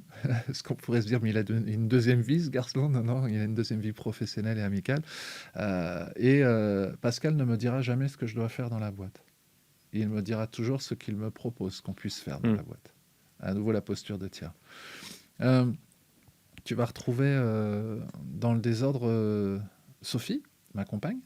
Ma nouvelle compagne, et Sophie, elle est coach en image. Ok. Donc elle est responsable d'un magasin de prêt-à-porter et elle a fait sa formation de coach en image. Son boulot à elle, c'est de permettre aux personnes de se sentir bien dans leur image, dans leur corps, dans leurs fringues, dans leur forme, dans leur coiffure. Alors moi, je suis pas trop embêté sur ce volet-là, dans le maquillage. La jeune femme qui avait été malmenée par justement le coach qui n'était pas certifié, tu l'as envoyée vers Sophie. J'aurais pu à l'époque, mais je connaissais pas Sophie à l'époque. Et c'est exactement ce volet-là. Puis ça peut être aussi des gens, tu vois, qui ont toujours eu plus ou moins le même look, la même image, etc. Et puis, en fin de compte, au bout d'un moment, ils s'aperçoivent qu'ils sont plus eux. Tu vois. Moi, je me souviens à une époque, j'avais été voir le responsable du magasin que j'aime bien me fringuer en lui disant si je me fringue tout seul, je vais reprendre le même jean neuf, le même pull neuf, et du coup, je vais continuer. Donc, aidez-moi à construire mon identité. Et il a aidé. Ça a été un moment hyper important pour moi dans ma vie. On retrouve Renaud. Renaud, il est coach sportif. C'est quelqu'un que j'avais rencontré dans mon ancienne vie. Comme tous les associés, c'est d'abord une belle personne. Et ça, c'est important. Et puis, il a une pratique de l'activité sportive. C'est pas quelqu'un qui va vous brailler dans les oreilles, vous bousculer, etc. C'est quelqu'un qui va vraiment prendre le temps de savoir où vous en êtes et de vous accompagner dans vos transformations. C'est un mec en or. Quand on vit ce moment-là, physiquement, alors, il nous challenge, mais on a d'abord passé une belle relation. Au moment. L'heure de sport est un beau moment à passer. Okay. Et ça, c'est juste extra. On retrouve Alan, toujours dans le désordre. Alan, c'est un ancien gendarme. Il est diététicien. Oui, c'est un grand écart. Ouais, et son boulot, à lui, à un moment donné, c'est de permettre aux personnes de pouvoir se réconcilier avec leur alimentation ou trouver ou mettre en place un plan alimentaire qui leur ressemble. Donc on est plutôt dans l'éducation alimentaire que dans le régime comme font certains. Le rééquilibrage. Ouais, c'est ça. Il va jusqu'à de la micronutrition. Et puis, c'est un ancien sportif de haut niveau. Donc ça veut dire qu'il a aussi la conscience de sport et alimentation. Et c'est pour ça qu'avec Renaud, d'ailleurs, ils bossent beaucoup ensemble. Et à l'avenir, vous allez voir qu'on va avoir des séjours clés aussi sur ce registre-là. Dans les autres acteurs, on retrouve aussi Mick. Mick, c'est un ancien responsable commercial France. T'écris ça comment? M-I-C-K. Ah oui. Okay. Et il a été aussi sur du commerce international, donc il a un parcours de dingue. C'est le deuxième retraité de la boîte. Okay. C'est un des meilleurs amis de Pascal. C'est aussi comme ça qu'il est rentré dans le projet. Pareil, Mick, c'est quelqu'un qui arrive avec le sourire, c'est quelqu'un qui accompagne avec le sourire, c'est quelqu'un qui prend soin des gens avec le sourire. Il arrive avec en tant que performeur, parce que c'est vraiment un performeur, mais avec un niveau d'humilité, ce qui fait que ça devient très accessible, ses conseils et ses accompagnements. Et il prend de plus en plus plaisir à découvrir l'approche systémique, c'est-à-dire la commercialisation, certes, mais dans un ensemble beaucoup plus large. On retrouve Michael. Michael, lui, c'est l'ancien directeur de la Caisse d'épargne d'Hérouville-Saint-Clair. Okay. Quelqu'un que j'ai rencontré dans mon ancienne vie, coup de cœur. Je me suis dit, ce garçon, waouh. C'est quelqu'un qui est capable de mettre du sens derrière les chiffres. C'est pas donné à tout le monde, ça. Et faire de la pédagogie financière. C'est un manager, c'est un chouette manager. Il a quitté la Caisse d'épargne il y a quelques temps et maintenant il est responsable de la vie associative à la Maïf. En gros, tu comprendras que c'est un homme engagé. Et c'est quelqu'un qu'on va retrouver de plus en plus. Tu parlais de Christophe, dont je vais parler après, avec Christophe sur le management. Ok. Tu as Christophe Lefebvre qui nous a rejoint il n'y a pas très longtemps. Christophe, aujourd'hui, c'est un acteur qui travaille à la sécurité sociale de la Manche. Il accompagne les managers, il est coach professionnel aussi. Et il a rejoint l'équipe il n'y a pas très longtemps pour justement me permettre de monter en puissance la dynamic management. Parce que l'objectif de Franck, au bout d'un moment, ça va être d'être un peu moins sur des choses pour être un peu mieux sur d'autres. Ouais. Donc d'avoir vraiment des appuis costauds. Toujours dans la team, on retrouve Alexandra. Alexandra, elle est spécialiste des ressources humaines. Elle est coach professionnel. Les ressources humaines, c'est large, donc quelle partie exactement? Alors, elle peut aller sur tout ce qui va être ton accompagnement sur la gestion des entretiens, recrutement, tutorat. D'accord. Et puis, elle peut aussi aller te chercher les candidats que tu ne trouves pas dans leurs Chercheuse entreprises. de tête un peu. Exactement. Tu vas retrouver Casey, C-A-S-E-Y. Casey, elle est avocate au barreau de Paris. Aujourd'hui, Casey et son réseau ils sont capables d'intervenir sur toute thématique qui est liée aujourd'hui aux problématiques juridiques de près ou de loin dans une entreprise. Mais elle a une casquette qui est très très intéressante. Elle est spécialiste de tout ce qui concerne la gestion des données, la protection des données et la dimension juridique de l'intelligence artificielle. Ouais, ce qui est de plus en plus important. Mais c'est une femme qui est au taquet, qui a un niveau de compétence sur ce registre-là qui est dingue et qui est capable d'accompagner vraiment les personnes pour déjà repérer que cet outil n'est pas dangereux. C'est son utilisation qui peut l'être. Mais l'outil en tant que tel, c'est comme quand Internet est arrivé, en fait. Ouais, c'est la même. Du coup, comment on va se protéger? Ok. Donc là, tu retrouves la team. J'espère que je n'ai oublié personne. Je crois pas. J'ai pas compté. Je sais qu'à l'avenir, j'aimerais, et on est pour parler là-dessus, avoir quelqu'un qui soit un peu plus sur la com. Ouais. Et on sait sur quel axe on a envie d'aller chercher là-dessus. Et on a dans le viseur, et c'est déjà calé, quelqu'un qui interviendra un peu plus sur la qualité de vie et conditions de travail. Qualité de vie, ouais, ça c'est important aussi. C'est vrai qu'on en parle de plus en plus. Alors donc là, tu es sur la team d'associés et on a une deuxième team. Tu as dû voir ça sur le site internet. Galaxy TierZT. Galaxy, exactement. Ouais. Alors qu'est-ce que c'est que la Galaxy TierZT? Plus sur les réseaux sociaux pour le coup. Ouais, ce sont tous les partenaires qui ont fait le choix de rejoindre le projet TierZT. Alors ce ne sont pas des personnes qui se disent tiens, il y a peut-être un petit morceau de viande à manger sur l'os. Non, non, c'est vraiment des personnes qui se sont dit le projet TierZT pour prendre soin des dirigeants, nous, ça nous intéresse, on en a bénéficié ou on souhaiterait pouvoir soutenir la dynamique. Et on va retrouver dans la galaxie, aujourd'hui, ils doivent presque être une cinquantaine. Donc, tu vas retrouver des formateurs, des coachs, des consultants, des maîtres d'œuvre, des spécialistes de la communication. C'est très, très large. C'est que des personnes qui sont capables, chacun dans leur spécificité, dans leur technique et dans leur processus d'accompagnement, sont vraiment des vrais accompagnateurs. Quand un de nos dirigeants a un besoin spécifique, on le redirige vers eux et ils sont capables de performer très vite en prenant soin de la personne. Voilà. Galaxy, ça c'est venu au fur et à mesure, c'était pas directement sur le projet d'entreprise. Ouais. Alors, il y avait l'idée en tous les cas d'un réseau partenarial de sens et d'action, tu vois, riche de valeurs, avec vraiment des gens qui sont capables de dépoter. Pourquoi? Parce qu'on a un gros projet à moyen terme maintenant, qui était à long terme au début, qui est en train de bien avancer, où l'idée, dans quelques années, ça va être de se dire que le téléphone sonne. En France ou dans les pays francophones voisins, on a une entreprise ou un dirigeant qui est en très très grande difficulté. Il va y avoir un engagement qui va être le nôtre, c'est que dans les 5 jours, on l'attendra au pied de la voiture, à la gare ou à l'aéroport. Et là, il y a toute une team qui va très rapidement s'occuper de lui perso, très rapidement s'occuper de lui pro, pour que très vite il reprenne le pilotage de sa boîte serein. Donc ça va être notre engagement. Donc ça serait quelque chose, effectivement, qu'on ne voit nulle part ailleurs. Non. Et ça va se mettre en place là, dans les quelques années à venir. Ouais. Ok. Tu m'as parlé plusieurs fois de personnes qui t'ont contacté via les réseaux. C'est quoi ta plus grande source, finalement, on va dire, de leads ou de prospects? Alors, on te contacte surtout pour les réseaux sociaux, toi en perso, ou on contacte TierZT Alors, en fait, il y a deux questions dans ce que tu poses. La première, c'est sur la question des types de réseaux. Tout début, j'avais fait le choix qu'on soit LinkedIn. J'expliquerai, moi, c'est mon réseau coup de cœur et j'expliquerai pourquoi. J'étais sur Insta, on était sur Facebook, on a essayé d'aller sur Insta, Facebook. Déjà, il y a un vrai choix. C'est de se dire, au regard des positionnements aujourd'hui du directeur, on a fait le choix de quitter. C'est-à-dire que quand on a des valeurs, on les tient. Et quand à un moment donné, des acteurs pilotent des structures qui ne représentent plus du tout nos valeurs, on les quitte. c'est posé, ça c'est acté, on n'ira pas plus loin. Donc ça s'est fait il y a quelques temps alors. Ouais. Ouais, d'accord. Et LinkedIn aujourd'hui, pour nous, c'est le premier réseau professionnel.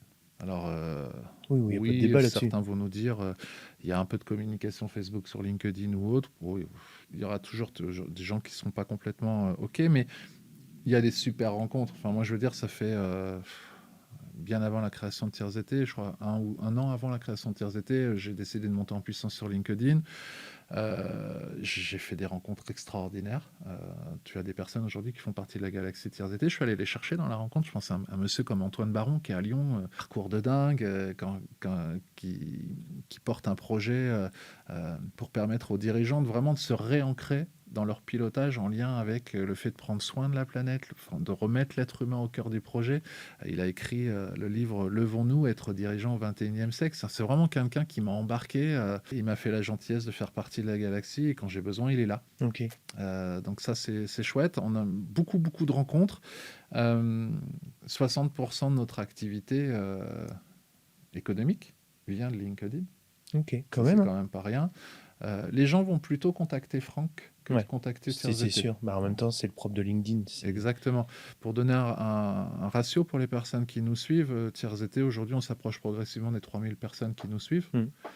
Franck Gesbert, on va s'approcher des 19 000. Ouais. Fin d'année, on aura dépassé les 19 000. Star LinkedIn. Non, c'est pas une question de star, parce que tu peux avoir 19 000 personnes qui te suivent et avoir 14 personnes qui likent un post. Oui, bien sûr. Tu vois, le chiffre en tant que tel, ça veut rien dire et c'est pas. Nous, ce qui va nous intéresser, c'est de se dire qu'il y a des personnes dans les 19 000 qui nous suivent régulièrement, avec qui on n'a peut-être pas des liens réguliers, mais on sait qu'ils sont là. Moi, j'ai eu des dirigeants qui m'ont appelé en me disant écoute, Franck, ça fait 2 ans qu'on te suit. T'as pas besoin de nous faire ta cam, t'as pas besoin. On a été voir ton site, etc. On a juste besoin de vérifier si entre nous ça passe et si ça passe, on démarre. Ok. Ça fait 2 ans qu'on te suit, donc c'est bon, on sait quoi. C'est bien parce que là, tu mets bien en avant le fait que LinkedIn, ça peut marcher, qu'effectivement, il faut travailler son personal branding. Exactement. Qu'il faut communiquer régulièrement. Toi, tu as ce petit. Je pense que tu es un des seuls à faire ça. C'est ce petit post que tu fais toutes les semaines. Bon, cette semaine, je vais faire ça. J'ai prévu. Tu l'as fait cette semaine avec. Tu parlais de tes 2 jours de formation. Ensuite, tu dis mercredi, je vais avec Axel, le surcontrepreneur. Alors, je ne sais plus ce que tu as fait jeudi, vendredi. Mais je pense que tu es un des seuls. Peut-être que ça faisait peut-être longtemps que je ne l'avais pas vu passer quand même.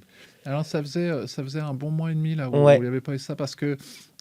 Mais pendant un moment, c'était tous les lundis. Ouais, parce que j'ai des rituels. Et puis, par exemple, là, on a eu une grosse mission sur Agen avec la sécurité sociale. Ouais. Et quand je suis en mission... T'as plus le temps. Non, je suis 100% pour mon client. Ouais.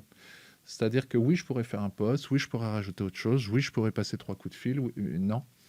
S'il y a un client aujourd'hui qui me fait le plaisir de choisir TiersET pour être accompagné, ça veut dire que quand je suis en mission, je suis 100% à disposition du territoire, de la mission et des acteurs. Donc ça, c'est un vrai choix. Il y a une autre personne qui est en train de se lancer dans cette dynamique-là parce qu'elle s'y retrouve bien, c'est Alexandra, notre RH dans la boîte.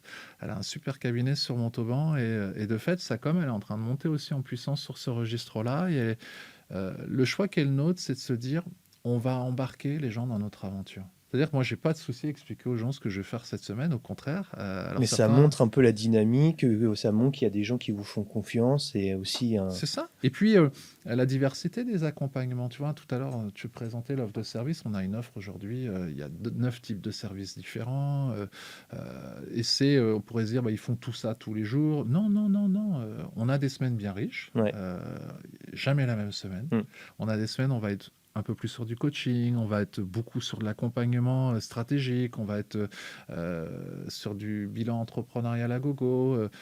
Mais globalement, c'est aussi permettre aux dirigeants de se rendre compte qu'on va accompagner des auto-entrepreneurs, des dirigeants associatifs, coopératifs, des TPE, des PME, des équipes de direction, des cadres. Des fois, on a aussi des dirigeants qui nous disent exceptionnellement, Franck, tu veux bien aussi aller vers nos équipes de salariés. Alors, en général, je mets plutôt des collaborateurs à moi sur ce volet-là, mais s'ils veulent vraiment que j'y aille, c'est parce que avec lui, on va transformer une partie de l'équipe. Donc, dans ce cas-là, j'y vais. Mais concrètement, leur permettre de découvrir qu'on est dans tout secteur. On va accompagner des restaurateurs, on va accompagner des spécialistes du bien-être, des personnes dans le nucléaire. En fait, tout pilote Et c'est pour ça que souvent les gens me disent oui, mais moi je suis une petite boîte ou vous savez, nous on est Ouais, une grosse boîte. c'était là une des questions que je me posais, c'est enfin on peut pas s'offrir un tiers été quand on a un tout petit chiffre d'affaires, tu vois, qu'on vient de commencer, qu'on a que 2 ans de boîte. On peut ou alors la deuxième question, c'était aussi la plupart du temps, j'imagine que les personnes, les chefs d'entreprise ou les pilotes qui viennent vous voir, à mon avis, ils ont plus de 35 ans, non? Ils ont ce besoin de prendre le recul et d'être aidés, accompagnés à un certain moment. Mais quand on est, tu vois, moi je me dis, en même temps, il y a plein de trucs qu'on a vus là pendant 1 heure et demie où on s'est dit, c'est vrai que ça serait bien quand même que je me pose ces questions. Mais est-ce que le fait d'être jeune, j'ai que 28 ans, je me dis, bon non, on fonce et on verra, tu vois? En Et je fait, me pose pas encore la question d'être accompagné et d'être aidé. Alors je me dis, est-ce que c'est pas à partir de 35 ans qu'on se dit, bon, ça serait bien qu'on fasse un petit point quand même. Et c'est là que je vais appeler Franck. alors il y a plusieurs choses à nouveau dans ta question, c'est les profils. Alors, les créateurs, par exemple, au tout Ouais. début, on avait imaginé accompagner les créateurs. Et très rapidement, le choix qui était les nôtres, on n'accompagnera pas les créateurs chez Tiers-ET. Non pas qu'on ne le souhaite pas, mais on refuse qu'un créateur se retrouve contraint à devoir financer un Voilà, démarrage c'est d'activité. ça. Et c'est pour ça qu'on a créé l'association Dirigeants Solidaires Ok. en parallèle, parce que dans cette association-là, chaque année, on accompagne gratuitement des créateurs de l'idée jusqu'au premier devis. J'insiste, on accompagne gratuitement des créateurs d'entreprises de l'idée au premier devis. Donc, s'il y a de l'envie, du besoin sur ce volet-là, moi je profite de l'émission pour dire, vous tapez Dirigeants Solidaires, vous allez arriver, c'est sur le site de Tiers-ET, une partie, il y a une adhésion, je crois, de 50 € l'année pour des personnes qui créent. Donc, Ça va. franchement, c'est très accessible. Et derrière, il y a une équipe de pros. Je vous ai parlé de Pascal, de Mick et bien d'autres. On a une trentaine aujourd'hui de mentors. Et leur boulot et leur plaisir, ça va être de vous accompagner dans la création de votre projet. On parlait de David Vicomte. Oui, ok. David, entre autres, a bénéficié de l'accompagnement des dirigeants solidaires. Et à côté de ça, sur les clients qui sont les nôtres, on a toute tranche d'âge. Aujourd'hui, on a des auto-entrepreneurs qui ont financé des gros accompagnements. Et on a des grosses entreprises qui se sont posées la question de Alors, financer un petit c'est accompagnement. des auto-entrepreneurs qui étaient des cadres avant et qui ont pu mettre de côté pour pouvoir se payer cette formation. C'est pas des auto-entrepreneurs comme moi qui ai commencé à 18 ans avec ma petite boîte, tu vois. C'est des auto-entrepreneurs qui avaient une boîte qui était déjà en action. C'est-à-dire que globalement, nous, on a plutôt, je dis dirigeants solidaires, plutôt les créateurs. Ouais. Et puis nous, après, on a des boîtes qui sont lancées. Ça, c'est le premier volet. Ensuite, il y a pas mal de boîtes aujourd'hui qui ont bénéficié de nos services en s'appuyant du dispositif d'AD Normandie. Impulsion Conseil. Par exemple, avec Impulsion Conseil, vous bénéficiez de 50% de prise en charge sur tout ce qui va être le diagnostic de votre structure et la formalisation de votre projet d'entreprise. On a quand même aujourd'hui une des rares régions aujourd'hui en France qui soutient à ce point les entrepreneurs. Moi, je suis extrêmement fier de ça. J'en parlais avec Normandie Incubation la semaine dernière. Il nous disait effectivement en Normandie... On a beaucoup de chance. On est vachement aidé. Ouais, c'est ça. Et alors, certains pourraient vouloir d'autres choses en plus. Tout ça, je peux entendre. N'empêche que, encore dernièrement, j'avais quelqu'un sur Bayonne qui aurait aimé pouvoir bénéficier d'un soutien financier sur son territoire. Il n'y a absolument rien de prévu. Nous, AD Normandie et le conseil régional, par ce biais-là, ils sont là, vraiment. Terre d'entrepreneuriat. Exactement. Okay. Tu étais sur la question des tranches d'âge. Oui. Et je t'expliquais qu'à un moment donné... dans la tranche d'âge, je dirais que la capacité à pouvoir se faire accompagner, c'est pas une question de tranche d'âge. On peut avoir une maturité professionnelle à 20 piges et à 50 ans être convaincu encore que de toute manière, il n'y a que soi qui est capable de faire les choses tout seul. Donc, la question ne se pose pas dans ce sens-là et c'est bien pour ça qu'on va se dire comment collectivement on va permettre au plus grand nombre de dirigeants, via cette émission, via nos accompagnements, via les rencontres qu'on fait à la CCI sur les gros plateaux, etc., permettre aux dirigeants de se rendre compte que, bien évidemment, c'est leur boîte. Bien évidemment, ils vont construire leur modalité de pilotage, mais ils ont le droit de pouvoir, s'appuyer quand ils en ont besoin sur des acteurs, et pas obligatoirement que sur un cabinet comme le nôtre. Ça, c'est le premier volet. 2, ils ont le droit de piloter tout en ayant une vie personnelle et ils ont le droit d'être égoïstes, c'est-à-dire de penser à eux pour bien piloter leur boîte. Ouais. Voilà le projet Tiers-ET en action. Ça sera le nom du podcast, vous avez le droit d'être égoïste. Exactement. Tu regarderas sur le Tiers-ET, c'est le nom d'un épisode. C'est le nom d'un épisode. Donc vous intervenez dans toute la France, oui. Ça, c'est dit. Alors, dit. Quand on se dit ça sur toute la France... Une question nous a été posée, est-ce que vous allez installer TierZT dans telle région? Ouais. On installera TierZT dans aucune région autre que la Normandie. Ouais. On a une structure normande, mais on rayonnera Ouais. partout en France et dans les pays francophones. Enfin, on dit pays francophones, on a même travaillé au Pérou, mais tout simplement parce que les pilotes étaient francophones. Ouais. On va aller là où le projet nous intéressera d'aller. C'est-à-dire qu'on choisit nos clients. On est allé à Agen parce qu'on a rencontré le directeur de la sécurité sociale d'Agen. C'est un mec en or. Super projet, vraiment l'envie de mettre l'humain au cœur de son entreprise, d'offrir un accompagnement, permettre aux gens de se révéler, de performer ensemble. Enfin, ouais, on a envie d'accompagner ça. Donc on a dit banco, on ne s'est pas posé longtemps la question, on a dit on arrive. Ok. L'avenir, des projets qui arrivent pour l'interrogation. Alors, déjà, le premier, ça va être... c'est une des choses qu'on s'est dit, c'est pérenniser... Pro et perso. Ouais. C'est moi qui te... Ouais, ça me va. Alors, je te donne pro, d'abord. Ouais. Pérenniser l'existant. Alors, ça peut paraître facile comme réponse. C'est pas toujours si évident que ça. Donc là, on est en train de faire ça. Deuxième volet, c'est développer les séjours d'oxygénation. Ok, tu me donnes ton projet d'entreprise, en fait. Bah oui, parce que ce que je t'expliquais Donc, tout à l'heure, ouais, c'est donc- quand il est là, c'est facile de répondre à ces questions-là. Les séjours, ok. L'analyse de pratique. Ouais. Monter en puissance la galaxie TierZT, puisque je te rappelle qu'on a un gros projet en tête à quelques années. Continuer à faire bien et pas à faire beaucoup. Ok. Et on va monter avec quelques partenaires choisis. J'ai envie qu'on crée un label. Ok. Voilà, où il y a des dirigeants qui puissent dire, en gros... Je suis labellisé TierZT, quoi. Non, Non. surtout pas. Enfin, je veux surtout pas que les gens se sentent labellisés TierZT. Je voudrais qu'ils puissent affirmer un label, c'est je pilote en prenant soin de moi. Ok. Et j'assume de piloter ma boîte en prenant soin de moi. Et le label, il va pas avoir ce nom-là, mais il aura cette dynamique-là. On souhaite que la région de Normandie soit la première région de France à avoir mis le dirigeant au cœur de sa stratégie, c'est-à-dire le dirigeant numéro 1. Voilà. Ok. Donc ça, c'est un travail qu'on est en train de faire. On a la chance d'être soutenu dans une dynamique comme celle-là par Harmonie Mutuelle. On a AXA Prévention qui est en train de nous suivre. On a d'autres acteurs aujourd'hui qui soutiennent la dynamique et le projet. Je maintiens notre philosophie, c'est vraiment de se dire comment, ensemble, collectivement, on va pouvoir faire en sorte que notre région soit la première région qui engage un gros travail de prévention, de sensibilisation pour permettre aux dirigeants de continuer de s'éclater. Parce que globalement, les dirigeants, ils s'éclatent, sont ceux qu'on rencontre des personnes qui ont des belles valeurs, des chouettes projets, ils y passent du temps et ils ont le droit, en plus de tout ça, d'aller bien et d'avoir trouvé leur bel équilibre. En fait, je me dis, être égoïste un petit peu, Ouais. c'est faire en sorte de ne pas être un homme clé et de ne pas être indispensable à l'entreprise. Finalement, ça revient à ça. Ouais, bah, dit autrement, c'est que dans les cimetières, aujourd'hui, tu as plein de gens qui se croyaient indispensables. Ouais. Voilà. Là, on arrive sur mes questions préférées. Ah, tu voulais savoir mes changements perso? Ah oui, exact. Sport, toujours. Toujours. Ouais, mais non, ça c'est un. Tu veux changer de sport ou Non, tu... non, je vais t'expliquer. Non, c'est quelque chose Alors que déjà, tu je veux fais ma sauvegarder. deuxième course de la Liberté au mois de juin. Ouais. C'est pas rien, parce que même si je dis running, moi le running, c'était pas culturel chez moi. Je me suis mis il y a très peu de temps. Ouais. Aujourd'hui, faire 10 km pour certains, c'est un entraînement. Pour moi, c'était un vrai objectif. C'est le 10 ou le marathon que tu fais? Alors, Ou je le fais le semi? 10. Alors déjà parce que j'avais pas des jambes pour courir. Moi, Ouais. avant, maintenant, ils font 10. Donc, je suis content. J'ai demandé au coach sportif Renaud de m'accompagner parce que je voudrais au moins faire un 15 à l'avenir. Ok. Donc ça veut dire que j'ai envie de me challenger davantage.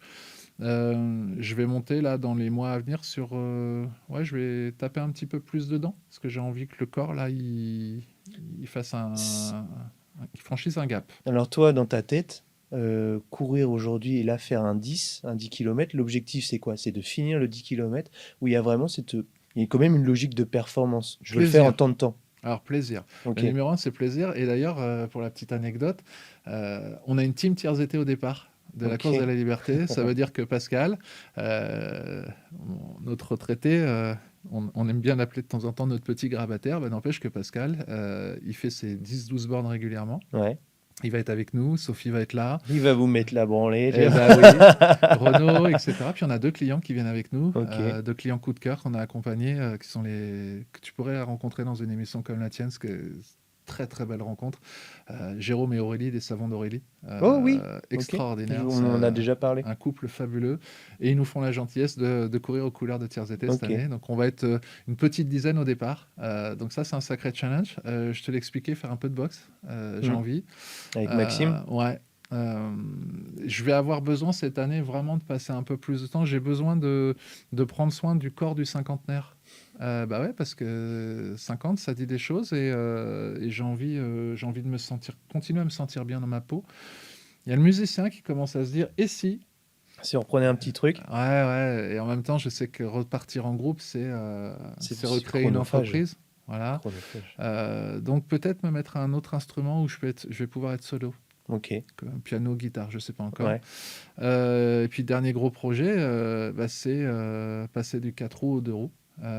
Motorisé. Voilà. Donc il est là et dès que je peux, je passe mon permis parce que j'aimerais aller en mission des fois en laissant la voiture. Ouais. Voilà.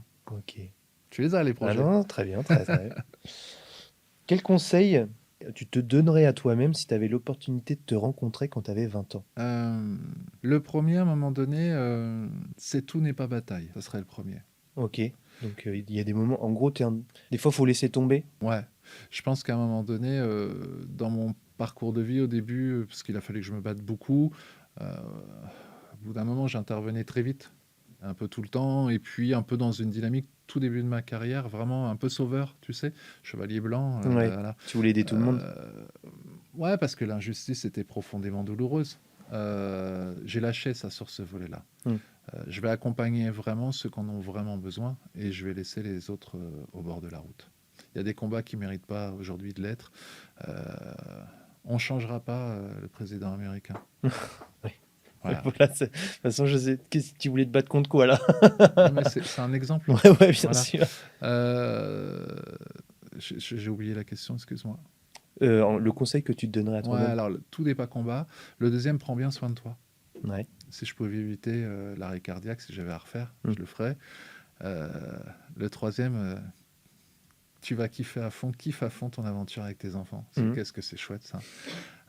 Franchement, je suis un papa épanoui. Et puis,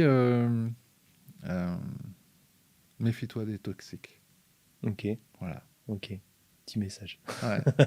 Parce qu'il y en a eu, il y en a, et il y en aura. Sauf que maintenant, le filtre, il est pas mal. Là. C'est la première fois qu'on me donne 4 conseils. Souvent, c'est... n'hésite pas, fonce. Hein. Et là, il y a vraiment 4 conseils. Là, je pourrais même en rajouter un cinquième. T'avais prévu? Non, du tout. C'est la question de la couleur. C'est ce que je te disais tout à l'heure. Ouais. Je crois que dans toute période compliquée, on est capable de voir du jaune. Dans toute semaine compliquée, dans toute période compliquée, même au sein de l'entreprise. Je veux dire, j'ai accompagné des entreprises où on aurait pu repérer, tu vois, tout ce qui dysfonctionnait, les difficultés économiques, etc. Et en passant complètement à côté du fait qu'on avait des performeurs, des êtres humains extraordinaires, des gens qui étaient capables de faire plus encore que ce que leur contrat était demandé. Et en fait, que si on ne repérait pas ce volet-là et qu'on ne s'appuyait pas sur ce qui existait et qui était la richesse première de la boîte, on allait enterrer une boîte parce qu'en fait, on allait se concentrer que sur les problèmes et pas sur les pierres précieuses. Ok. Voilà. Ok. Est-ce que tu pensais qu'on allait aborder des sujets qu'on n'a pas abordés? En fait, je ne me suis pas posé la question de ce qu'on allait aborder. Comme la plupart du temps. C'est-à-dire que j'ai eu mon associé, tu vois, juste avant de venir, et je lui disais, j'y vais les mains dans les poches parce que c'est un exercice que j'aime bien, et je vais me laisser embarquer. Tu dis, c'est une conversation entre potes, même si on ne se connaît pas. C'est ça, on se laisse embarquer. Et prendre des nouvelles. Je suis venu prendre des nouvelles. Ouais, mais tu sais, c'est la question de entre pairs, PAIR. Ouais. C'est-à-dire que vraiment, les dirigeants, des fois, ils ont une sale étiquette. Alors, il y a des syndicats qui sont assez spécialisés là-dessus pour cracher sur les dirigeants. Moi, j'ai envie de dire très fort que je rencontre de très, très belles personnes. Je rencontre des hommes et des femmes passionnés. Je suis en train d'écrire un bouquin qui s'appelle « Cette histoire est la nôtre ». Et je disais que notre histoire à tous, elle est super belle. Elle n'est pas toujours facile. Elle est riche de rebondissements, mais qu'est-ce qu'elle est belle, qu'est-ce qu'elle est kiffante. Bouquin autobiographique? Ouais, on va parler de mon histoire un peu. Et puis, de l'histoire de plein d'acteurs, de dirigeants que j'ai rencontrés, qui sont anonymés, bien évidemment. Non pas pour un énième livre où on parle de concepts, de recettes, machin. Moi, j'ai surtout pas envie d'aller là-dedans. Mais plutôt raconter des histoires avec un objectif, c'est de permettre aux lecteurs qui liront de pouvoir se dire, du coup, c'est possible. Ok. C'est possible de piloter sereinement. Ouais, c'est ça l'objectif. Ok. Prévu pour quand, ça? Ça fait déjà 2 ans que je bosse dessus, mais tout en développant le projet Tiers été. Donc, je me suis pas mis de date. J'ai ressenti le besoin il n'y a pas très longtemps, parce que je relisais quelques pages. Je sens l'envie d'écrire. Donc, dans mon planning, je vais mobiliser les plages. Tu ne l'avais pas mis dans tes objectifs, ça? Pas là, et un vrai choix. C'est-à-dire que... des fois, accepter que tout se met pas en place en même temps. Et d'ailleurs, pour pouvoir écrire, j'ai besoin d'avoir digéré, de ressentir l'envie de sortir le stylo. Bon, bah là, elle est là. Donc, je pense que je vais refranchir encore un gap dans le bouquin. Là. Ok. Bah écoute, Franck, j'ai passé un très bon moment avec toi. Ça fait quoi, là? 1h45, on est pas trop bavard. Hein. On est pas mal. Franchement, ça me fait plaisir d'avoir découvert un petit peu qui tu étais, l'univers de Tiers été et de la galaxie. La galaxie, t'as vu. Moi, j'espère que tous ceux qui nous auront écoutés auront passé un bon moment. S'ils veulent te contacter, Franck Gesbert sur LinkedIn. Alors, LinkedIn, c'est plus simple pour eux, pour ceux qui sont sur LinkedIn. Le 06 qui est affiché aussi. Sur le site. Il est sur le site l'autre.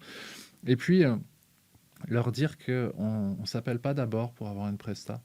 On peut s'appeler juste pour se rencontrer. Je fais énormément de rencontres. Je pourrais t'en reparler sur une prochaine fois.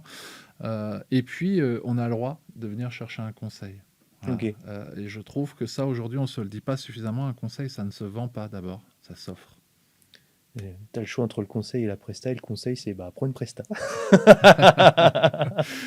Des fois, le conseil, ça va être ça, mais c'est pas le conseil premier. Ok. Voilà. Et merci beaucoup, Franck. Avec plaisir. Merci à bientôt pour un prochain épisode de Qu'entrepreneur. Allez, encore un épisode de qualité. Si cet épisode t'a plu, tu peux lâcher un petit j'aime, tu peux t'abonner pour ne pas rater les prochains épisodes qui vont sortir, mais encore mieux. Ce qui serait sympa, c'est que tu recommandes cet épisode à un de tes potes. Voilà, c'est tout pour moi. Du coup, je te dis à bientôt pour un nouvel épisode de Qu'entrepreneur.